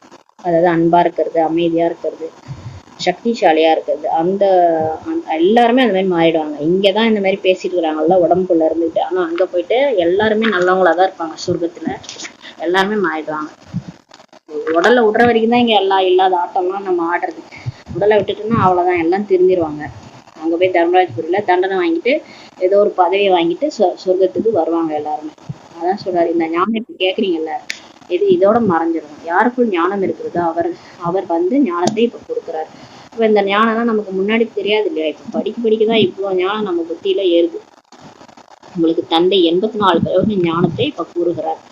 இப்ப 84 பிறவி நம்ம எப்படி எடுத்து வந்தோம், இந்த ஞானத்தெல்லாம் சொல்றார். தன்னை ஆத்மா என புரிந்து கொள்ளுங்கள் என தந்தை இப்ப கூறுகிறார். பாபா சொல்றார், நீங்க இவ்வளவு நாள் உடம்புன்னு நினைச்சீங்க இல்லையா? உடம்புன்னு நினைச்சீங்க. இப்போ வந்து நீங்க இந்த உடம்பே இல்லை, நீங்க இதுல இருக்கிற உயிர், நீங்க ஆத்மான்றது புரிஞ்சுக்கோங்க. நீங்க இல்லைன்னா இந்த உடல் வந்து அசைவத்துக்கு ஆயிடும். அவ்வளவுதான். நீங்க இருக்கிற வரைக்கும் தான் இந்த உடல் இயங்கும். இது உங்களுடைய அடிமைன்ற, நம்ம அதோட அடிமை கிடையாது, அது நம்மளுடைய அடிமைன்னு சொல்லி சொல்றாரு. இந்த உடல் நம்மளுடைய அடிமை, இது ஒரு இன்ஸ்ட்ருமெண்ட், இயக்கிற சக்தி நம்ம தான் அப்படின்ட்டு புரிய வைக்கிறாரு. அந்த அந்த சோல் கான்சியஸ்க்கு வந்துருங்கன்றாரு. நீங்க ஆத்மாவா பாருங்க, உங்களை ஆத்மாவா நினைங்க. எழுத கூட பிரம்மா பாபா வந்து எழுதி கூட பிராக்டிஸ் பண்ணியிருக்கிறாரு. நான் ஆத்மா, யசோதா ஒரு ஆத்மா அப்படின்லாம் எழுதி பிராக்டிஸ் பண்ணிருக்காரு. அது வந்து சப்கான்சியஸ்ல ஸ்டோர் ஆகும். அந்த மாதிரி எழுத நமக்கு வந்து நம்ம ஆத்மாதான்றது பதிவாயிரும். அது மனசை நம்ப வைக்கிறோம் இல்லையா? மனசு மாத்தி புரிஞ்சிட்டு இருக்கு. அதனால இப்ப மனசுக்கு நம்ப வைங்க, நம்மளாம் ஆத்மா அப்படின்ட்டு பாபா சொல்றாரு. உங்களை தூய்மையாக்குவதற்காக நான் இந்த சரீரத்தில் பிரவேசமாகி வந்துள்ளேன்றாரு. நான் எதுக்கு வந்திருக்கிறேன்? நீங்க எல்லாம் தலைக்கெல்லாம் தொங்கி நிற்கிறீங்க, உங்களெல்லாம் நேராக்கிறதுக்கு நான் வந்திருக்கிறேன். தூய்மையாக்க வந்திருக்கேன். நீங்க ஆத்மா, நீங்க இந்த சரீரம் நினைச்சிட்டீங்க, உங்களை தூய்மையாக்க நான் வந்திருக்கிறேன்றாரு. அந்த உடம்புல வந்து சொல்லி கொடுக்குறேன். என்னை நினைவு செய்வதன் மூலம் தான் தூய்மை அடைவீங்க. அவர் நினைச்சாதான் நமக்கு தூய்மை ஆகும். வேறு யாரை நினைவு செய்தாலும் சதோ பிரதானம் ஆக முடியாதுன்றார். நம்ம இங்க இருக்கிறவங்கள குற்றார் உறவினர்கள் அவங்களையும் இவங்களையும் நினைச்சுன்னு இருந்தோன்னா ஒரு பிரயோஜனம் இல்லைன்ட்டார். அதனால நீங்க தூய்மையே ஆக முடியாது. பாவங்கள் நீங்கவில்லை என்றால் விநாச காலத்தில் விபரீத புத்தி அழிவை தரும் என்று சொல்வார்கள். இப்ப நமக்கு வந்து என்ன ஆயிடும்னா, இப்ப நம்ம சொல்றாருல, சொல்லி புரிய வைக்கிறார். அவர் நினைச்சு நம்ம தூய்மை ஆகணும், பாவம் வந்து அழிஞ்சிடும். சப்போஸ் பாவமே அழியலன்னா நமக்கு விபரீத புத்தி ஆயிடும்ன்றாரு. பாவம் அழினா என்ன பண்ணுவோம்? நம்ம திரும்ப அதே பாவத்தை தான் பண்ணிடணும். இப்ப கோபப்படுறோம், பாபா கோபத்தை விடுங்கன்றாரு. விடாம நம்மளும் கோபப்பட்டுட்டே இருக்கணும், அது நமக்குள்ளரே தங்கிடும். அப்ப விநாசம் டைம் வந்துருச்சு. அப்ப வந்து நம்ம என்ன, அந்த கோபம் வந்து நமக்குள்ளரே தங்கிடும். அப்ப நம்ம இங்க விட்டுட்டு போகும்போது அந்த கோபம் வந்து நம்ம விட்டு போகவே இல்லை அப்படின்னா என்ன ஆயிடும்? அதுவே நமக்கு அழிவை தரும்ன்றாரு. கோபப்பட்டு அதாலே நீங்க அழிஞ்சு போயிருவீங்கன்றாரு. அப்ப விநாச காலில் விபரீத புத்தி ஆயிடும். அப்ப நம்ம விநாச காலம்ன்றது இப்ப நம்மளுடைய கர்ம கணக்கு முடிக்கிறது, பாவங்களை அழிக்கிற காலத்துல போயிட்டு விபரீத புத்தி வேலை செய்யுன்றாரு. அது உங்களுக்கு அழிவை தரும். நீங்க என்ன பண்ணீங்களோ அது உங்களுக்கே அழிவு தரும் என்று சொல்வார்கள்ன்றாரு. மனிதர்கள் மிகவும் குருட்டு நம்பிக்கையில் இப்ப இருக்கிறாங்கன்றாரு. மனுஷங்க எல்லாம் பாருங்க, ஏதோ நினைச்சுன்னுக்குறாங்க, ஏதோ பனங்காயம், அதாவது புரியும் அந்த பனங்காயம் இந்த கதை மாதிரி நம்பிட்டு இருக்கிறாங்க. ஏதோ நினைச்சிட்டு குருட்டு நம்பிக்கையில வாழறாங்க. தேகதாரிகள் மீது பற்று வைக்கிறாங்க, தேகதாரிகளை தான் நம்புறாங்க. அவங்களே இல்லாம போயிட்டா என்ன பண்றது? அவங்களே நம்பிட்டு இருக்கணும்னா அவங்களே இல்லாம போயிட்டா என்ன பண்றது? அதான் சொல்றாரு, தேகதாரிகள் மீதே பற்று வைக்கிறாங்க. இப்போது நீங்கள் ஆத்மாபிமானி ஆகணும். ஒருவர் மீது மட்டுமே இப்ப பற்று வைக்க வேண்டும்ன்றார். வேறு யார் மீதாவது பற்று இருக்கிறது என்றால் தந்தையிடம் விபரீத புத்தி ஆகிவிடுகிறது என்றார், உள்ளது என்று அர்த்தம். அப்ப பாபா மேல அன்பு இல்லை, மத்தவங்க மேல அன்பு பற்று. மத்தவங்க மேல பற்று வச்சோன்னா பாபா மேல பற்று இல்லை அர்த்தமாயிடுதுன்றார். தந்தையாகிய என்னை நினைவு செய்யுங்கள், இதில் தான் முயற்சி தேவைன்னா தந்தை எவ்வளவு புரிய வைக்கிறார். நீங்க என்னதான் நினைக்கணும், இதுலதான் முயற்சியே இருக்குது. ஏன்னா என்ன நினைச்சாதான் நீங்க தப்பிக்க முடியும். ஏன்னா உலகம் அவ்வளவு மோசமா இருக்கு இல்லையா? அதனால எவ்வளவு புரிய வைக்கிறார். தூய்மையாற்றவர்களாகி எங்களை தூய்மையானவராய் பார்க்குங்கள் என்று நீங்கள் சொல்லவும் செய்றீங்க. நம்ம சொல்றோம், ஒரு கஷ்டம்னா கூப்பிடுறோம்ல, அவரை யாரை கூப்பிடுறோம்? கடவுளை தான் கூப்பிடுறோம். சுத்தி நமக்கு உடம்பு சரியில்லை, ஐசியூல சுத்தி ஒரு 10 பேர் இருந்தாலும் யாரா இந்த ஆத்மா கூப்பிடுது? பட்டுனுக்கிறவங்க, நோயாளி, யாரை கூப்பிடுறாங்க? யாரையும் பார்க்க மாட்டாங்க. கடவுளே என்னை காப்பாத்து, என்னால முடியல அப்படின்னு கடவுளை தான் கூப்பிடுவாங்க. அப்ப நம்ம வந்து யாரை கூப்பிடணும்? தூய்மையற்றவர்களாகி எங்களை தூய்மையானவர் ஆக்குங்கன்ட்டு நீங்க தான் கூப்பிட்டீங்கன்றார். தந்தை தான் தூய்மைப்படுத்துகிறார். அவர் தான் வந்து இப்ப தூய்மைப்படுத்துறார். நம்ம பிரச்சனையெல்லாம் தீர்த்து வைக்கிறார். குழந்தைகளாகி உங்களுக்கு 84 பிறவிகளின் வரலாறு புவியலை தந்தை தான் இப்ப புரிய வைக்கிறார். அது சகஜம் தானே. மற்றபடி நினைவினுடைய பாடம் தான் கஷ்டத்திலும் கஷ்டமாக இப்ப இருக்கிறதுன்றாரு. தந்தையுடன் நினைவின் தொடர்பு வைப்பதில் யாருமே இப்ப புத்திசாலி இல்லைன்றார். இது வரைக்கும் புருஷார்த்தம் பண்றோங்க, யாருமே பாபாவை நினைக்கிறது இல்லைன்றார். புத்திசாலியா இல்ல, அந்த அளவுக்கு புத்திசாலியா நினைக்கிறது இல்ல. நினைவில் புத்திசாலியாக இல்லாதவர்கள் பண்டிதர் போலதான் பேசினிருக்காங்கன்றார். பண்டிதர் போன்றவர்கள் எச்சரிக்கையா இருக்கணும். இல்லைன்னா நம்ம வந்து வாயால தான் சொல்லுவோம், மற்றபடி நம்ம அதை ஃபாலோ பண்ணலன்னா அது வேஸ்ட். பண்டிதர் மாதிரி கதைன்றாரு. ஒரு பண்டிதர் இருந்தாராம். அவர் வந்து அதான் அந்த பண்டிதர் கதையும் சொல்றாரு. அவர் வந்து சொல்லியிருந்தாராம், ராம நாமம் சொல்லிட்டு இந்த ஆத்தை கடந்து போயிடலான்ட்டு.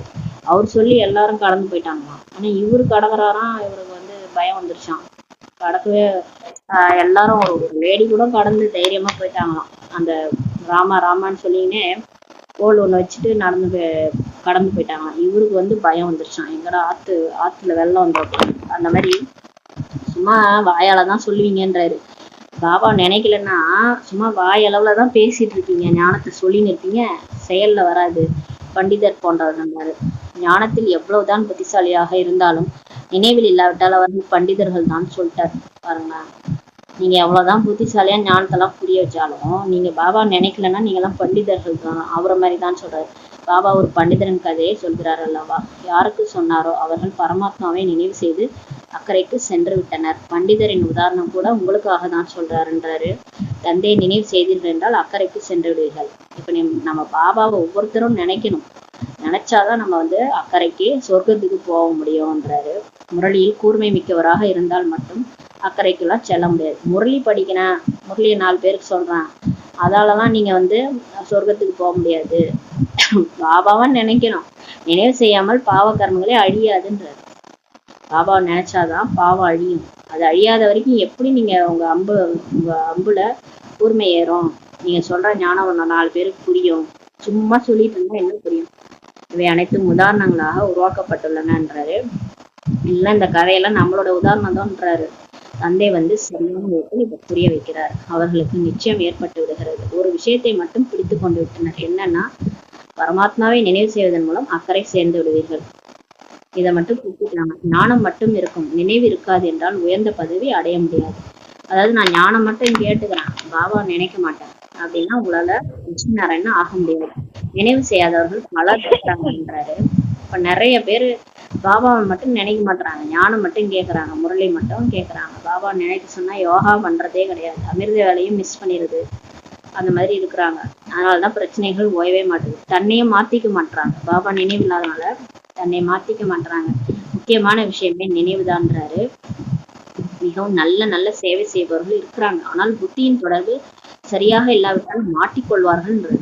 நல்ல சேவை செய்யணும்னா புத்தியின் தொடர்பு பாபாட்ட இல்லை, வேற எங்கேயாவது போகுதுன்னா அவங்க போய் மாட்டிக்குவாங்க, பிரச்சனையில மாட்டிக்குவாங்கன்றாரு மாயாட்ட. நினைவு செய்பவர்கள் ஒருபோதும் தேகாபிமானத்துல சிக்க மாட்டாங்கன்றாரு. யார் பாபா நினைக்கிறாங்களோ அவங்க எந்த ஒரு விஷயத்திலும் மாட்டிக்க மாட்டாங்க. தேகாபிமானத்துல போய் மாயாகிட்ட மாட்டிக்க மாட்டாங்க. அசுத்தமான சங்கல்பங்களே அவங்களுக்கு வராதுன்றாரு. யார் ஆத்மாபிமானியா பாபா நினைவுல இருக்கிறாங்களோ அவங்களுக்கு அந்த அசுத்தமான எண்ணங்கள் வராது. நினைவில் பக்குவம் இல்லாவிட்டால் புயல் காற்றுகள் வீசுன்றாரு. பாபா நினைக்கலன்னா கண்டிப்பா மாயா புயல் வீசும். புயல் காற்றுன்னா அந்த புயல் சொல்லல, மாயா புயல். மனசுல எண்ணம், காமம் சம்பந்தப்பட்ட எண்ணம், கோபம் சம்பந்தப்பட்ட எண்ணம், பற்று வச்சுக்கிட்டு அதே எண்ணம் ஓடும். ஆசை சம்பந்தப்பட்ட எண்ணம், பேராசை, அகங்காரம், நான்ட்டு பேசுறது, இந்த மாதிரி எண்ணங்கள்லாம் நம்ம பாபா நினைக்கலன்னா தான், இந்த பக்குவம் இல்லாதனால்தான் அந்த புயல் காற்று வீசுன்றாரு. நினைவின் மூலம் கர்மேந்திரங்கள் முழுமையாக வசப்பட்டுவிடும். நீங்க என்னைக்கு பாபாவை நல்லா நினைக்கிறீங்களோ அப்படியே நீங்க பாபா அவ்வளவுதான், வேற யாருமே இல்லை அப்படின்னு நினைச்சு அப்படியே தூய்மை ஆயிட்டீங்கன்னா அந்த ஜோலாமுகி யோகம் மாதிரி பண்ணணும். நெருப்பு ஜோலை மாதிரி நான் மற்றும் பாபா அப்படியே ஒரு 1 hour அப்படி உட்காந்துட்டீங்கன்னா ஜுவாலாமுகி யோகம் அது ஆயிடும். பாவம் ஃபுல்லா பஸ்டம் ஆயிடும். அப்படியே உங்களுடைய கர்மேந்திரியங்கள்லாம் ஃபுல்லா சீத்தளம் ஆயிடும். அதாவது கண், காது, மூக்கு, கை, காலு, மனசு, புத்தி எல்லாம் உங்க வசப்பட்டுடும். நீங்க என்ன சொல்றீங்களோ அதான் கேட்கும். கண்ணு பாபா மட்டும் பாரு அப்படின்னா பாபா மட்டும்தான் பார்க்கும். காது இந்த விஷயத்தெல்லாம் கேட்காதுன்னா கேட்காது, வாய் இந்த விஷயத்த பேசாது. ஞான ரத்தினங்கள் மட்டும் பேசுனா பேசும், வாய் பேசும், நம்ம சொல் பேச்சே கேட்கும்.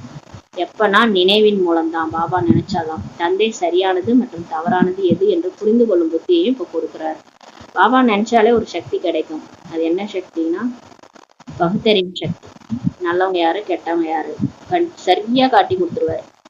நம்ம அவ்வளவு நாள் ஏமாந்துருக்கோம். ஆனா பாபா கிட்ட போன பிறகு நம்மளை யாராலையும் ஏமாத்த முடியாது. நிறைய பிரம்மகுமாரிகளுக்கு பகுத்தறியும் சக்தி வந்துருக்கு. அதனாலதான் பிரச்சனையே. ஸ்ரீமத் படி நடக்கும்போது நிறைய ப்ராப்ளம்ஸ் வரும். அது எல்லாத்தையும் நம்ம வந்து ஃபேஸ் பண்ணணும்னா பகுத்தறியும் சக்தி தேவை. இல்லைன்னா நம்மளே தவறான வழியில கொண்டு போயிடுவாங்க. மண்மத்துல கொண்டு போய் நம்மளை தவறு பண்ண வச்சிருவாங்க. அதனாலதான் ஜாக்கிரதையா இருக்கணும். பாபா நினைச்சாலே சரியானது எது தவறானது எதுன்னு உங்களால புரிந்து கொள்ளக்கூடிய புத்தியை நமக்கு கொடுக்குறாரு. நீங்க யாரையும் நம்பலனா கூட பாபாவை நினைச்சு கேளுங்க. பாபா இது சரியா இது தவறா அப்படின்னு கேட்டுட்டு செய்யுங்க எல்லாத்தையும். பிற தேகத்தின் பக்கமாக புத்தி செல்வதன் மூலம் விபரீத புத்தியால் விநாசத்தை அடைந்துடுவார்கள்ன்றாரு.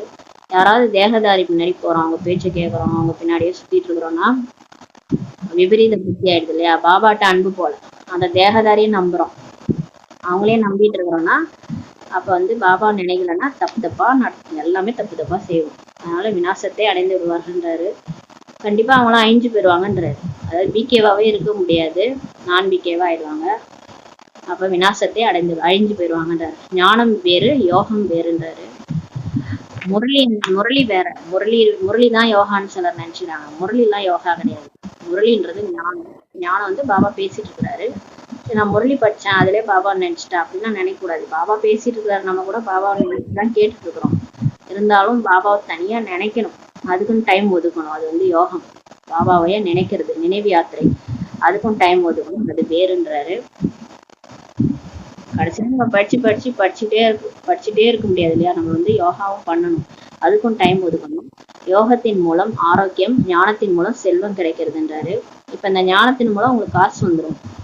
இப்ப மட்டும் கிடையாது, 84 பேருக்கும் காசு கிடைச்சிடும், உங்களுக்கு செல்வம் வந்துடும். எப்படி வரும்? என்ன சொல்லியிருக்காரு திருவள்ளுவர்? செல்வத்தில் செல்வம் செவி செல்வம் அச்செல்வம் செல்வத்தில் எல்லாம் தலை சொல்லியிருக்காருல. காதால கேட்கிற செல்வம் தான் பெரிய செல்வம். அதுதான் செல்வத்தில் எல்லாம் தலைன்னு திருவள்ளுவர் சொல்லி வச்சுட்டு போயிருக்காரு. சொல்லுவாங்கல்ல, நீ படிச்சா நீ வந்து நல்ல இடத்துல இருப்ப அப்படின்னா, அவங்க அந்த படிப்பு படிச்சு டாக்டர் படிக்கிறாங்களா சம்பாதிக்கிறாங்க. நம்ம வந்து இந்த படிப்பு படிச்சு சம்பாதிக்கணும். எத்தனை பிறவிக்கு எடுக்க போற எல்லா பிறவிக்கும் இப்பதான் நம்ம இந்த படிப்பு தான் நமக்கு உதவ போகும். அதனால இந்த ஞானத்தின் மூலம் செல்வம் கிடைக்குது, யோகா மூலம் ஆரோக்கியம் கிடைக்குது. ஏன் இப்ப ஆரோக்கியம் இல்லை? நல்லாதான் இருக்கும், ஆனா உடம்பு மட்டும் ஆரோக்கியம் இல்லை. ஏன் இல்லைன்னா பாபாவை ஒழுங்கா நினைக்கல, அதனாலதான் ஆரோக்கியம் இல்லை. அமிர்த வேலை ஏந்திருங்கன்னு சொன்னா ஏந்திருக்கிறது இல்லை, பாபா பேச்சு கேட்கறது இல்லை. அதனாலதான் ஆரோக்கியம் இல்லாம போகுது. ஒழுங்கா யோகா பண்ணோம்னா 1 செகண்ட் அசரீரி பயிற்சி பண்ணா கூட நமக்கு வந்து அன்னைக்கு ஃபுல் டேக்கு நமக்கு சக்தி கிடைச்சிருமா, ஆரோக்கியமா இருக்குமா. ஆனா நம்ம அந்த 1 செகண்ட் அசரீரி பயிற்சி கூட பண்றது இல்லாதான் பிரச்சனை. அமிர்த வேலை நீங்க ஒரு 45 நிமிஷம் யோகா பக்காவா பண்ணீங்கன்னா அன்னைக்கு ஃபுல் டேக்கான சக்தி உங்களுக்கு கிடைச்சிருக்கு. ஆரோக்கியமா இருக்கிறதுக்கான சக்தி, வேலை செய்யறதுக்கு எல்லாமே கிடைச்சிருக்கு. ஆனா நம்ம தான் வந்து சரியா அதை பயன்படுத்தல. தூக்க கலக்கத்துல அசரீரி பயிற்சி நம்ம செய்யறதில்ல. உடல் உணர்வுல இருக்கிறதுனால நமக்கு பாபாட்ட வந்து சக்தி கிடைக்க மாட்டேங்குது. காப்பர் வயரை வந்து அப்படியே கனெக்ட் பண்ணோம்னா கரண்ட் வராது.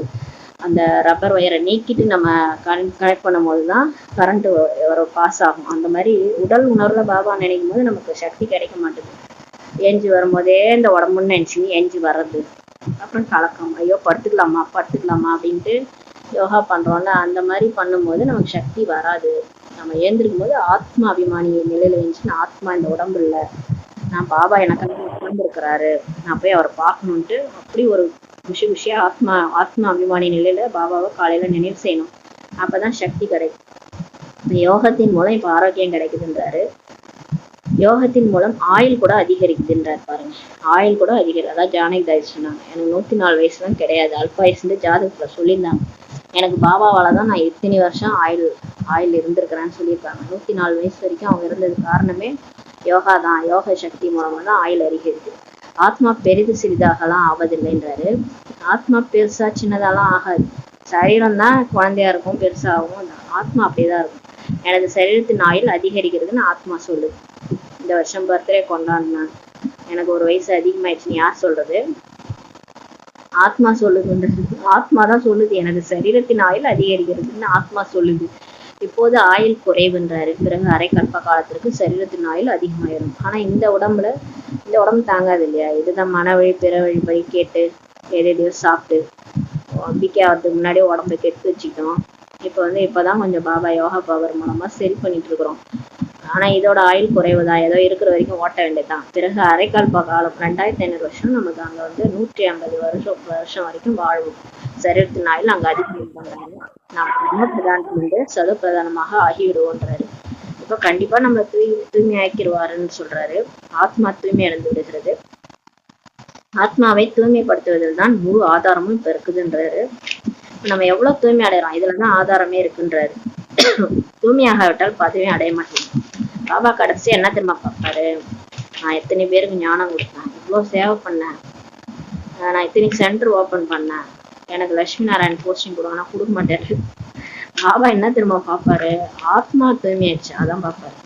சிப்பை செக் பண்ணுவாரு, ஃபுல்லா 100% பேட்டரி சார்ஜ் ஆயிடுச்சா, இன்னும் சார்ஜ் ஆகல, ஒட்டிட்டு இருக்குது, ஏதோ தூய்மையாவே ஆகலைன்னா அவ்வளவுதான், லட்சுமி நாராயணெல்லாம் ஆக முடியாது, பதவி அடைய மாட்டீங்கன்றாரு. தூய்மை அடையாவிட்டால் பதவி அடைய மாட்டேன். இன்னும் பாவம் ஒட்டிட்டு இருக்குன்னா அவர் எப்படி பாவம் பண்ணினே இருக்கிறோம், அப்புறம் எப்படி லட்சுமி நாராயணன் ஆக முடியும்? கோவப்பட்டுட்டே இருப்பேன், அப்புறம் எப்படி நான் போய் லட்சுமி நாராயணன் ஆவேன் சொர்க்கத்துல?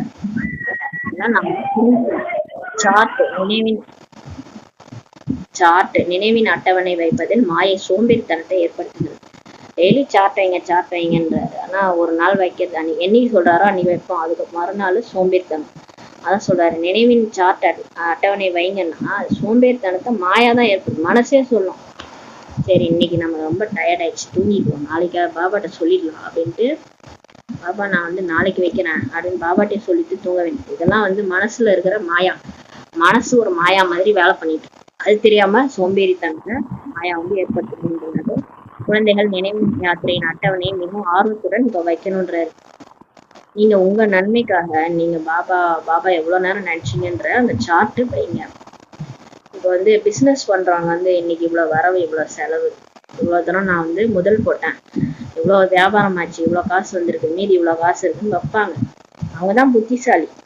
அப்பதான் பிசினஸ் எல்லாம் பண்ண முடியும். இங்க நான் எவ்வளவு நேரம் நினைச்சேன் பாபாவை, எவ்வளவு நேரம் நான் போட்ட விட்டுருக்கேன், இன்னைக்கு ஃபுல் டே வேற கதையை பேசிட்டு இருந்தேன், அதெல்லாம் செக் பண்ணாதான் தெரியும் நம்ம எங்க மாயால மாட்டிட்டு இருக்கிறோம்ட்டு. இப்ப ஆர்வத்தோட நீங்க சார்ட் வைக்கணும், அப்பதான் நீங்க நாளுக்கு நாள் முன்னேற்றம் அடைய முடியுன்றாரு. நாம் தந்தையை நினைவு செய்கிறோமா அல்லது வேறு நண்பர்கள் உறவினர்கள் பக்கமாக புத்தி செல்கிறதா என்ன இப்ப பார்க்க வேண்டும்ன்றாரு. கரெக்டா, நாளைக்கு பாபாவே நினைக்கிறோம்லாம் கிடையாது, ஏன்னா கர்ம கணக்கு இருக்கு இல்லையா? யாரையாவது தான் நினைச்சிட்டு இருக்கிறோம். முக்கியமா நல்லவங்க நினைச்சிருக்கோம், கெட்டவங்க தான் நினைச்சுட்டு இருக்கிறோம். முழு நாளில் யாருடைய நினைவு இருந்ததுன்னு சொல்லி கேட்கிறாரு. அல்லது அன்பு யாருடன் இருந்தது, எவ்வளவு நேரத்தை வீணாக்கினேன், இப்ப ஃபுல் டே நான் யாரை நினைச்சிட்டு இருந்தேன், என்னோட அன்பு யார்கிட்ட இருந்தது, எவ்வளவு நேரத்தை நான் வேஸ்ட் பண்ணிருக்கேன் அப்படின்னு சார்ட் வைக்கிறேன். தன்னுடைய சார்ட்டை இப்ப வைக்க வேண்டும். ஆனால் சார்ட்டை வைக்கக்கூடிய சக்தி யாருக்குமே இல்லைன்றாரு. பார்த்துட்டாரு மேல இருந்து, யாருமே டெய்லியுமே சார்ட் வச்சன்றவங்க யாருமே கிடையாதுன்றாரு. பிரம்மா பாபாவனா வச்சிருப்பாரு, அபூர்வமாக சிலரால் தான் வைக்க முடிகிறதுன்றாரு. சிலர் தான் அபூர்வமா வைக்கிறாங்க. மாயை முழுமையாக சார்ட் வைப்பதற்கு விடுவதில்லைன்றாரு. விடாததான். நம்ம என்னைக்காவது ஒரு நாள் வெளியே போயிட்டு வந்திருப்போம், அன்னைக்கு ரொம்ப டயர்ட் ஆயிருக்கும், அப்படியே தூங்கிடுவோம். பாப்பா நாளைக்கு வைக்கிறோம் பாப்பா அவர்கிட்டே சொல்லிட்டு தூங்கிடுவோம். இது மாதிரி மாயா சார்ட் வைக்கவே விட மாட்டுதுன்றாரு. ஒரேடியாக சோம்பேறி ஆக்கிடுது, சுறுசுறுப்பு போயிடுதுன்றாரு. மாயா எப்படி தரமா நம்மளை பிடிச்சி வச்சிருக்கு? சோம்பேறித்தனம். அதுதான் அந்த உடல் அபிமானத்துல சோம்பேறித்தனம், இதுல சுறுசுறுப்பே போயிடுதுன்றாரு. என்னை மட்டும் நினைவு செய்யுங்கள் என்று தந்தை இப்ப சொல்கிறார். நான் அனைத்து பிரியதர்ஷனைகளின் பிரியதர்ஷன் ஆவேன், ஆக பிரியதர்ஷனை இப்ப நினைவு செய்ய வேண்டும்ன்றாரு. அவர் நினைக்கணும் அல்லவா, நான் தானே உங்களுடைய பிரியதர்ஷன், என்னதானே நினைக்கணும். பிரியதர்ஷன் ஆகிய தந்தை இப்ப சொல்றார், நீங்கள் அரை கல்பம் நினைவு செய்தீங்க இல்லையா? பக்தியில யார நினைச்சீங்க? நீங்க அவரை தான் தேடி தேடி அலைஞ்சிங்க, வேற பேரால நீங்க அலைஞ்சி கோயிலா தெரிஞ்சதெல்லாம் இவரைதான் தேடி தேடி நினைவு பண்ணீங்க இல்லையா? இப்போது நானே சொல்கிறேன், நீங்க யார் தேடினீங்களோ அவரே சொல்றார், என்னை நினைவு செய்தால் பாவ கர்மங்கள் அழிந்து போயிடும் சொல்றார். சுகத்தை கொடுக்கக்கூடிய தந்தையை எவ்வளவு இப்ப நினைவு செய்யணும்? மற்ற அனைவரும் உங்களுக்கு துக்கத்தை தான் கொடுக்குறாங்க இல்லையா? அவங்கள ஏன் நினைக்கிறீங்க கேக்குறாரு. சுகம் கொடுக்குறவரை நினைக்க மாட்டீங்க, துக்கம் கொடுக்குறவங்களையே நினைச்சிட்டு இருந்தீங்க. அவர்கள் எதற்கும் பயன்பட போகுது. இப்ப நீங்க அவங்கள நினைக்கிறதுனால உங்க பாவம் போக போகுதா? இல்லை நீங்கள் தூய்மையாகி போக போறீங்க. அவங்கள நினைச்சா வேஸ்ட், எதற்கும் பயன் இல்லை. அவங்கள நினைச்சீங்கன்னா இறுதி சமயத்தில் ஒரு பரமாத்மா தந்தை தான் வந்து உதவி செய்வார். இந்த மனுஷங்களை நம்புறீங்களா? கடைசியில் இவங்களா வரப்போறாங்க. இப்போ நல்லா இருக்கும் போதே ஒரு உடம்பு சரியில்லைன்னா கூப்பிட்டா வரமாட்டாங்க, 10 அடி தூரம் ஓடிடுவாங்க. கடைசி நேரத்துலயா வரப்போறாங்க உங்க கூட கேட்குறாரு. நான் மேலே போறேன், நீ வரியான்னு கேட்டா நீ போய் என்ன எது கூப்பிடுறேன்னு தான் சொல்ல போறாங்க. இறுதி சமயத்தில் ஒரு பரமாத்மா தந்தை தான் நமக்கு உதவி செய்வார்ன்றாரு. அவரை நினைங்களா? அப்புறம் ஏன் அவரை நினைக்காம ஊருக்குள்ள நினைச்சிட்டு இருக்கிறீங்கன்றாரு. இறுதி சமயத்தில் ஒருவர் எல்லைக்குட்பட்டவர், ஒருவர் எல்லைக்கு அப்பாற்பட்டவர்ன்றாரு.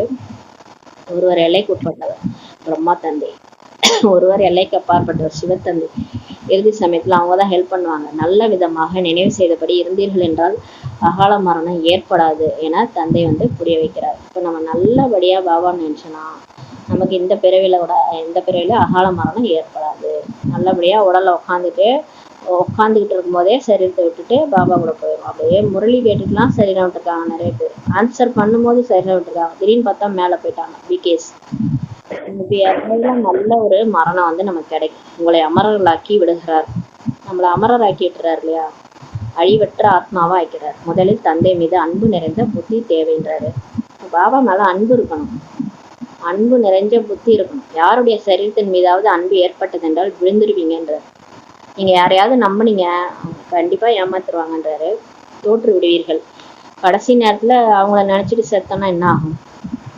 பாபா நினைவுல சரீரம் விடாம யாரோ எந்த சரீரத்தின் மீது இப்ப அன்பு வச்சுட்டு இருக்கிறோமோ அவங்கள நினைச்சிட்டு சாகும். இப்ப என்ன ஆகும்? இங்கேதான் வந்து பிறப்போம். பாபா நினைவுலன்னா இங்கே திரும்ப திரும்ப பிறவி யார் கூட அவங்கள யாரை நினைச்சீங்களோ அவங்க கூட பிறப்பீங்க. சந்திர வம்சத்தில் சென்றுடுவீர்கள். அதாவது இனிமே பிறக்க முடியாது, ஏன்னா இப்ப டைம் இல்லை, அவ்வளவுதான். 11 வருஷம் தான் இருக்கு. இதோட நம்ம சரீரம் விட்டோம்னா, பாபா நினைவுல சரீரம் விடலைன்னா நம்ம தோத்துட்டோம்னா நம்ம வந்து எங்க போய் பிறப்போம்னா பிகே ஆயிட்டோம் இல்லையா? அதனால திரேதாயுகத்துலதான் வருவோம். ராமர் சீதை ராஜ்யத்துல வரும். தோல்வி அடைஞ்சவங்க ராமர் சீதை ராஜ்யத்துல வருவாங்க. சந்திர வம்சத்தில் சென்றுடுவீர்கள். சத்தியுகத்தின் சூரிய வம்சத்தின் ராஜ்யம் தான் சொர்க்கம் என்று சொல்லப்படுகிறதுன்றாரு. அப்புறம் நம்ம கிருஷ்ணரோட ராஜ்யத்துல வர முடியாது, ராமரோட ராஜ்யத்துல தான் போக முடியும். ஃபெயில் ஆயிட்டோம்னா வேதாவை கூட சொர்க்கம் என சொல்ல மாட்டோன்றாரு. துவாபரயுகம் மற்றும் கலியுகம். இதில் கலியுகத்தை கொடுமையான நரகம், அதாவது கும்பிபாக் நரகம்னு சொல்லுவாங்க. அது கலியுகம் தான்.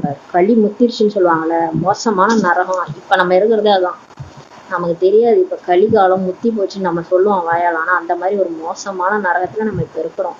தமோ பிரதானம் என்று சொல்வது போலன்றாரு. துவாபரயுகத்தை பற்றி இந்த அளவு சொல்வதில்லை. துவாபரயுகம் கூட பரவாயில்ல, அதாவது எண்ணிது உன்னிதுன்ட்டு வாழ்ந்த காலம் துவாபரயுகம். கலியுகம் எப்படி தெரியுமா? உன்னிது கிருஷ்ண அடுத்தவங்களையும் அபகரிக்கணும், நம்மள்தையும் சேஃப்டி பண்ணிடணும். அது உலக விநாசத்துல அழிஞ்சு போனாலும் பரவாயில்ல, அடுத்தவங்க அனுபவிக்க கூடாது. இதுதான் வந்து கலியுகம். மற்றவங்களையும் சுட்டிடணும், நம்மள்தையும் கொடுக்கக்கூடாது. இதுதான் கலியுக புத்தி. அதான் சொல்றாரு. அப்ப துவாபரயுகம் கூட அந்த மாதிரி கிடையாது. பிறகு தமோ பிரதானத்துல இருந்து சதோ பிரதானம் அவர்களுக்கு நினைவு செய்யணுன்றாரு. இப்ப தமோ பிரதானத்துல இருந்து தூய்மையானதுக்கு இப்ப பாபா நினைவு செய்யணும். நம்முடைய அன்பு இன்னார் மீது உள்ளது, அவரின் ஆதாரம் இன்றி எமக்கு நன்மை ஏற்படாது என்று தானே புரிந்து கொள்வார்கள். இப்போது அப்படிப்பட்ட நிலையில் இறக்க நேரிட்டால் என்ன ஆகும்? யாரையாவது ஆதாரம் வச்சிருக்கிறோம், பாபாவை நினைக்காம ஒரு தேகதாரி ஆதாரமா வச்சுக்கிறாங்க. இவங்க இல்லைன்னா என்னால வாழ முடியாது. இப்படிப்பட்ட நிலையில நீங்க செத்து போனா என்ன ஆகும்? அவங்க நினைவுலதான் நீங்க சாவீங்க இல்லையா? விநாச காலத்தில் விபரீத புத்தி விநாசம் ஆவார்ன்றாரு. தூசுக்கு சமமான பதவி தான் அடைவாங்க. அந்த மாதிரி இருக்கிறவங்க இறந்தா என்ன ஆகும்? அங்க போய் பதவி குறைஞ்சிரும். அவ்வளவுதான். போவோம், சொர்க்கத்துக்கு போவோம். ஆனா தேகதாரியை நினைச்சிட்டு சேர்த்ததுனால சொர்க்கத்துல துச்ச பதவி தான் அடைவீங்கன்றாரு. தூசுக்கு சமமான பதவி அடைவார்கள். இன்றைய நாட்களில் உலகில் ஃபேஷன் செய்யும் தொல்லையும் அதிகமாக உள்ளது. இப்ப எவ்வளவு பிரச்சனை இருக்கு உலகத்துலன்னா, இந்த ஃபேஷன் பண்ணிக்கிறாங்க. அந்த மேக்கப் தான் அதிகமா இருக்கு. ஃபேஷன் செய்யும் தொல்லை அதிகமாக உள்ளது. தன் மீது காதலை ஏற்படுத்துவதற்காக சரீரத்தை எவ்வளவு டிப் டாப்பாக ஆக்குகின்றனர். அதாவது இந்த லேடிஸ்லாம் நல்லா உடம்ப கட்டுக்கோப்பா வச்சுட்டு மேக்கப் எல்லாம் பண்ணிட்டு போறாங்க. எதுக்குன்னா அவங்க வலையில விழ வைக்கிறதுக்காக. குழந்தைகளை யாருடைய பேர் உருவத்துக்கு சிக்காதீர்கள் என்று தந்தை இப்போது சொல்கிறார். பாபா சொல்றாரு, பிகே ஆயிட்டு நீங்க போயிட்டு இந்த வேலையை செய்யாதீங்க, பேர் உருவத்துல மாட்டிக்காதீங்கன்ட்டு பாபா சொல்றாரு. ஏன்னா அது வந்து அதான் அதை அனுபவிச்சவங்களுக்கு தான் தெரியும் அதோட கஷ்டம்லாம். கல்யாணம் பண்ணவங்களுக்கு தெரியும் அது எப்பேற்பட்ட ஒரு உரிக்க வெங்காயம்ன்றது. பண்ணாதவங்களுக்கு அது ஒரு இது மாதிரி எப்படி இருக்கும், ஒரு கவர்ச்சியில போய் மாட்டுவாங்க. பண்ணாதவங்களுக்கு அதை பத்தி தெரியாது, பண்ணவங்களுக்கு தான் தெரியும் அது எவ்வளவு கஷ்டம்ட்டு. ஆனா புரிஞ்சிக்க மாட்டாங்க, திரும்ப திரும்ப அது மாதிரி போய் விழுவாங்க. அதனால சொல்றாரு, குழந்தைகளே இப்போ யாருடைய பெயர் உருவத்திலும் சிக்காதீர்கள் என்று தந்தை போய் சொல்கிறார். லட்சுமி நாராயணன் உடைகளை பாருங்கள், எவ்வளவு ராயலாக உள்ளது. லட்சுமி நாராயணன் பாருங்க, எவ்வளவு ராயலா உடைகள் கொடுத்துருக்காங்க. அவங்க என்ன மேக்கப்பா போடுறாங்க. அது சிவாலயம், இது வேஷியாலயம், விஷம் நிறைந்த உலகம் என சொல்லப்படுகிறது. இந்த தேவதைகளின் முன் சென்று நாங்கள் வேசிகளின் ஆலயத்தில் இருப்பவர்கள் என அவங்களே சொல்லுகிறாங்க. இன்றைய நாட்டில் ஃபேஷன் செய்யும் தொல்லையால் அனைவரின் பார்வையும் அவர்கள் மீது சென்று விடுகிறதுன்றாரு. பிறகு பிடித்து இழுத்து கொண்டு ஓடி விடுகின்றனர். இந்த மாதிரி ஃபேஷன் பண்ணிக்கிறாங்க, மேக்கப் பண்ணிக்கிறாங்க இல்லையா, அப்ப அவங்களையே எல்லாரும் பாக்குறாங்க. அதனால பாபாட்ட இருந்து பார்வைய மாறிடுது. பாபாவை நினைக்காம அவங்க பின்னாடி போயிடுறாங்க. சத்தியுகத்துல சட்டப்படி நடத்த இருக்கும். அங்க சொர்க்கத்துல எல்லாம் இப்படி கிடையாது. ஆத்மாவை தான் பார்க்கணும், உடம்ப பார்க்க கூடாது. சட்டப்படி இங்கேயே மாத்தி நம்மளை கூட்டு போயிடுறாருல, பார்வையை மாத்திடுறாரு. அப்ப சட்டப்படி அங்க நடத்த இருக்கும். அங்கே இயற்கையான அழகு இருக்கும் அல்லவா. அங்க வந்து மேக்கப் எல்லாம் போட தேவையில்ல. அங்க வந்து எல்லாமே இயற்கை அழகுதான், மேக்கப் கிடையாது. பார்க்கவே சாதாரணமாவே வந்து இயற்கையான அழகு இருக்கும் அல்லவா. குருட்டு நம்பிக்கையின் விஷயமே இல்லைன்றாரு. அங்க வந்து உலக அழகியல், இங்க இருக்கிற உலக அழகியை விட அவ்வளோ அழகா இருப்பாங்க லட்சுமி நாராயணன், கிருஷ்ணர் ராதே. அதெல்லாம் கால் தூசி கூட வர முடியாது. இங்க இருக்கிற உலக அழகி அவங்கள விட அவ்வளோ அழகா இருப்பாங்க. குருட்டு நம்பிக்கையின் விஷயமே இங்க இல்லைன்றாரு. இதெல்லாம் பாபா சொல்லிட்டு இருக்காருல்ல, இதெல்லாம் குருட்டு நம்பிக்கை கிடையாது, பக்தியில தான் குருட்டு நம்பிக்கை. அதெல்லாம் நம்புனீங்க, இங்க பாபா பேசுறத நம்ப மாட்டீங்க. இங்கேயோ பார்ப்பதற்கு மனதிற்கு பிடித்திருந்தால் பிறகு வேற்று தர்மத்தவர்களுடன் கூட திருமணம் செய்து கொண்டு விடுகின்றனர். இங்க பாத்தீங்கன்னா இந்து வந்து முஸ்லீம் கல்யாணம் பண்ணிக்கிறாங்க, முஸ்லீம் இந்து கல்யாணம் பண்ணிக்கிறாங்க. ஏன்னா பாக்குறதுக்கு பிடிச்சிருச்சு மனசுக்கு, அதனால கல்யாணம் பண்ணிக்கிறாங்க. சரீரத்தை வச்சுதான் காதல். இப்போது உங்களுடையது ஈஸ்வரிய புத்தி ஆயிடுச்சு. கல்லு புத்தியிலிருந்து தங்க புத்தியாக தந்தையை தவிர வேற யாராலையும் ஆக்க முடியாது. தப்பிச்சுட்டு பாபா தான் இப்ப மாத்திட்டு இருக்கிறாரு. இல்லைன்னா எதிரையாவது போய் சிக்கிறோம் இல்லையா. இப்ப நம்மள கல் புத்தியிலிருந்து தங்க புத்தியாக கடவுளை தவிர யாராலையும் ஆக்க முடியாது. அது ராவண சம்பிரதாயமாகும். நீங்கள் இப்போது ராம சம்பிரதாயத்தினராக ஆகியுள்ளீர்கள். பாண்டவர்கள் மற்றும் கௌரவர்கள் ஒரே சம்பிரதாயத்தவர்களாக இருந்தனர். மற்றபடி யாதவர்கள் என்பவர்கள் ஐரோப்பியர் ஆவார்கள் சொல்றாரு. யாதவர்கள் வெளிநாட்டுக்காரங்க. ஆனா பாண்டவர்கள் கௌரவர்கள் ஒரே குடும்பத்தை சேர்ந்தவளா காமிச்சிருக்காங்க. யாதவர்கள் ஐரோப்பியர்கள் என கீதையின் மூலம் யாரும் புரிந்து கொள்வதில்லைன்றாரு. கீதையில இந்த விஷயம்லாம் இல்லை. அதாவது வெளிநாட்டுக்காரங்க தான் வந்து யாதவர்கள்ன்றது. அதனை யாதவ சம்பிரதாயம் என்றே இங்கே சொல்லிவிடுகின்றனர். யாதவர்கள் என்பவர்கள் ஐரோப்பியர்கள் பாபா சொல்றாரு. அவர்கள் தமது விநாசத்திற்காக இந்த ஆயுதங்கள் முதலானவர்களை உருவாக்கிக்கிறாங்க. இந்த அணுகுண்டு இதெல்லாம் வந்து வெளிநாட்டுக்கு தான் கண்டுபிடிச்சிருக்காங்க. அவங்களாம் ஐரோப்பியர்கள். அந்த அதாலே அவங்களே உருவாக்கி அவங்களே அழிஞ்சிருவாங்க. பாண்டவர்களுக்கு வெற்றி ஏற்பட போகிறது. அவர்கள் சென்று சுகத்தின் எஜமானா இப்ப ஆக போறாங்க. யார் கடவுள் பேச்சு கேட்கறாங்க, கடவுள் கூட இருக்கிறாங்க, கடவுள் வழியில நடக்கிறாங்களோ அவங்களுக்கு வெற்றி இப்ப கிடைக்க போகுது. அவங்க போய் சொர்க்கத்துக்கு எஜமானா ஆக போறாங்க. பரமாத்மா தான் வந்து சொர்க்கத்தை ஸ்தாபனை செய்கிறார். பாண்டவர்கள் கரைந்து போய் இறந்து விட்டனர் என்று சாஸ்திரங்களை காட்டுகின்றனர். பிறகு என்ன ஆயிற்று, கொஞ்சமும் புரிவதில்லை என்றாரு. அதாவது பாகவதம்னு ஒரு புக்கு இருக்கு, மகாபாரதத்துக்கு அடுத்து என்ன நடந்ததுன்னு அந்த புக்ல இருக்கு.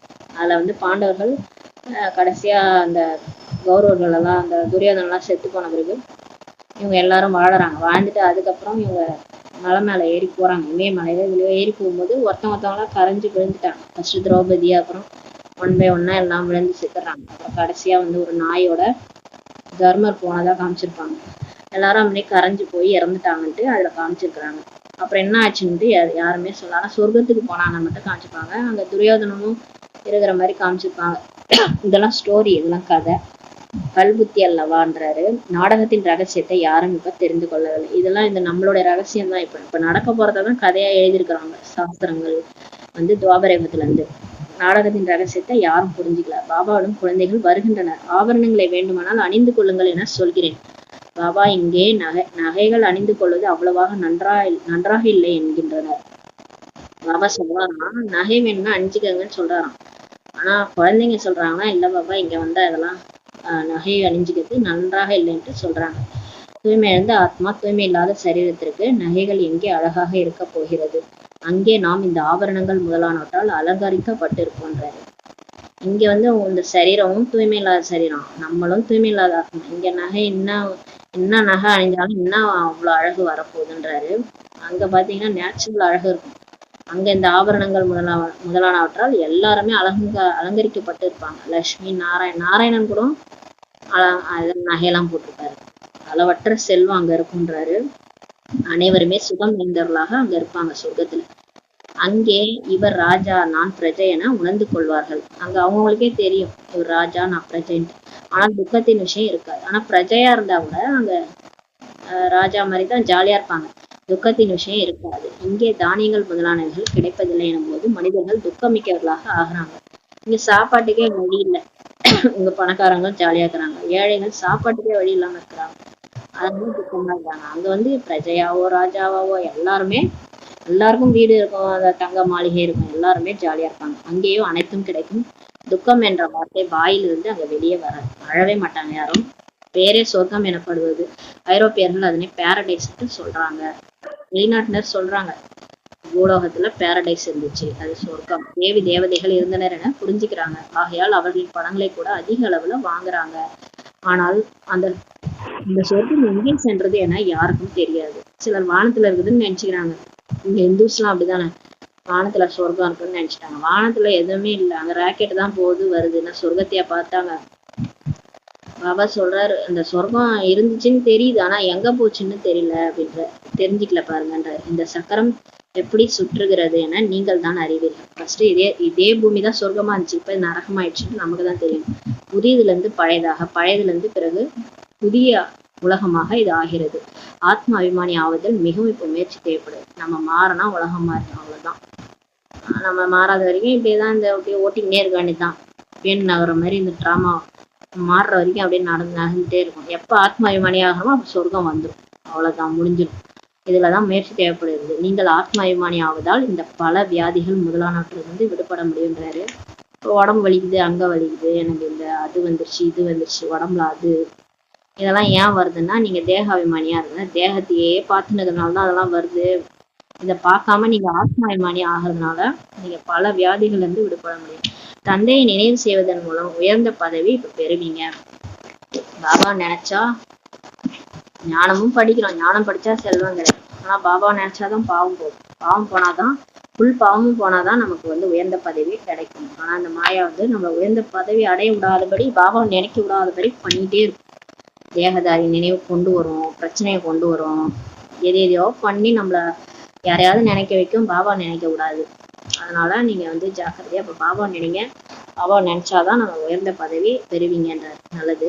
இனிமையான காணாமல் போய் கண்டெடுக்கப்பட்ட செல்ல குழந்தைகளுக்கு தாயின் தந்தையான பாப்தாதாவின் அன்பு நினைவுகளும் காலை வணக்கம். ஆன்மீக குழந்தைகளுக்கு ஆன்மீக தாய் தந்தை நமஸ்காரம். ஆன்மீக குழந்தைகள் ஆன்மீக தாய் தந்தைக்கு நமஸ்காரம். தாரணைக்கான முக்கிய சாரம். ஃபர்ஸ்ட் பாயிண்ட், எந்த தேகதாரியும் தனது ஆதாரமாக ஆக்கி கொள்ளக்கூடாது. சரீரங்களின் மீது இப்ப அன்பே வைக்க கூடாது. இதயபூர்வமான அன்பை ஒரு தந்தையிடம்தான் வைக்க வேண்டும். யாருடைய பேர் உருவத்திலும் சிக்கி கொள்ளக்கூடாது. 2வது பாயிண்ட், நினைவின் சார்ட்டை ஆர்வத்துடன் இப்ப வைக்கணும். இதில் சோம்பேறித்தனம் கூடாதுன்ட்டாரு. சார்ட் எத்தனை நாளும் சொல்லிட்டு இருக்காரு. சார்ட்டில் இப்ப பார்க்கணும் எனது புத்தி எந்த பக்கம் செல்கிறது, எவ்வளவு நேரத்தை நான் வேஸ்ட் பண்றேன், வீணாக்குகிறேன். சுகத்தை கொடுக்கும் தந்தையின் நினைவு எவ்வளவு நேரம் எனக்கு இருக்குது அப்படின்றத செக் பண்ணுங்க. அப்பதான் கண்டுபிடிப்பீங்க மாயா நான் எங்க திருடுது, எங்க நேரத்தை திருடுது, மாயா வேஸ்ட் பண்ணுது சங்கமயுக நேரத்தை, எங்க திருடுதுன்றத செக் பண்ணுங்க. வரதானம், இல்லற காரியங்கள் ஈஸ்வரிய காரியங்கள் ரெண்டின் சமநிலை மூலமாக எப்போதும் லகுவாக வெற்றியாளராக ஆகுதுன்ற வரதானம் இருக்கிறாரு. இப்ப வீட்டுல வேலை செஞ்சாலும் சரி, ஈஸ்வரிய காரியங்கள் செஞ்சாலும் ரெண்டுத்துலயும் சமநிலை வைங்க. அப்ப எப்போதும் நீங்க லகுவாக இருப்பீங்க, வெற்றியாளராக ஆகுதுன்ற வரதானம். குழந்தைகள் அனைவருக்கும் உடல் நிர்வாகம் உயிர் நிர்வாகம் எனும் இரு சேவை கிடைத்துள்ளது. இப்ப நம்ம உடம்பையும் பார்த்துக்கணும், ஆத்மாவையும் பார்த்துக்கணும். நீங்க உடம்பையே பார்த்துட்டு ஆத்மாவையும் விட்டுறக்கூடாது, ஆத்மாவே பார்த்துட்டு உடம்பையும் விட்டுறக்கூடாது. ரெண்டுத்தையும் நிர்வாகம் செய்யணும். இருப்பினும் இரு சேவையிலும் நேரம் சக்திகளில் சமமான கவனம் வேண்டும்ன்றாரு.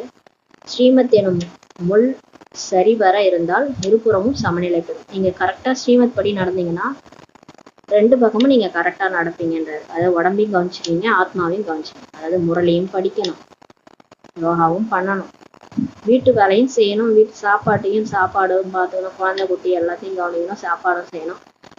அந்த வேலையும் பண்ணிக்கணும், உடம்பையும் கவனிச்சுக்கணும். இங்கேயும் நம்ம பாபா சொல்ற விஷயங்களையும் செய்யணும். ஸ்ரீமத் படி கரெக்டா நடந்தீங்கன்னா ரெண்டு பக்கமும் முள் வந்து சமநிலை பெறும். ஆனால் இல்லறம் என்று சொன்ன மாத்திரமே இல்லறவாசியாகிவிட்டால் சாக்கு போக்குகள் ஆரம்பமாகிறாரு. இல்லறம்னாலே போதும், நம்ம உடனே சொல்லுவோம், பாப்பா எனக்கு டைமே இல்லை, நான் வேலைக்கு போறேன், நான் சமைக்கணும், நான் 2 பிள்ளைங்களை பார்த்துக்கணும், உடனே சாக்கு போக்கு அடிக்கிறோம் இல்லையா? உடனே சாக்கு போக்கு எல்லாரும் வாயிலும். எனவே இல்லறம் அல்ல, ட்ரஸ்டி. இப்போ நீங்க ட்ரஸ்டின்னு புரிஞ்சுக்கோங்க. நம்ம இல்லறவாசி இல்லை, எனக்கு பாபா இந்த குடும்பத்தை கொடுத்துருக்குறாரு, உங்களுக்கு நான் ட்ரஸ்டியா இருக்கேன். பாபா என்னை பார்த்துக்க சொல்லி இவங்களெல்லாம் விட்டுருக்குறாரு. மற்றபடி அவரோட குழந்தைகள், நான் சும்மா டைம் பாஸ்க்கு இவங்களை பார்த்துட்டு இருக்கேன், அவ்வளவுதான். அந்த மாதிரி நினைச்சுக்கோங்க, ட்ரஸ்டியா இருங்க. அவர் சொன்னார்ல, அவரோட குழந்தை நான் பார்த்துட்டு இருக்கிறேன் அப்படின்ட்டு பார்த்துக்கோங்க. கொஞ்ச நாளைக்கு பார்த்துக்கலாம், அப்புறம் நான் என் வேலை முடிஞ்சேன்னு கலந்தா அப்புறம் அவர் பார்த்துக்குவார். இந்த நினைவால் இல்லற காரியம் ஈஸ்வர காரியங்களில் சமநிலை இருந்தால் எப்போதும் லகுவாக வெற்றி அடைவீர்கள். இந்த மாதிரி ட்ரஸ்டின்னு நினைச்சிட்டு இல்லற காரியம் ஈஸ்வர காரியங்கள் ரெண்டுத்துலயுமே சமநிலையோட செஞ்சீங்கன்னா எப்பவுமே லகுவா இருப்பீங்க, வெற்றியும் அடைவீங்க உங்க வாழ்க்கையிலன்னு சொல்றாரு. அடுத்து ஸ்லோகன். முதல் டிவிஷனில் வருவதற்காக கர்மேந்திரியங்களையும் மாயினையும் வென்றவர் ஆகுகின்றார்.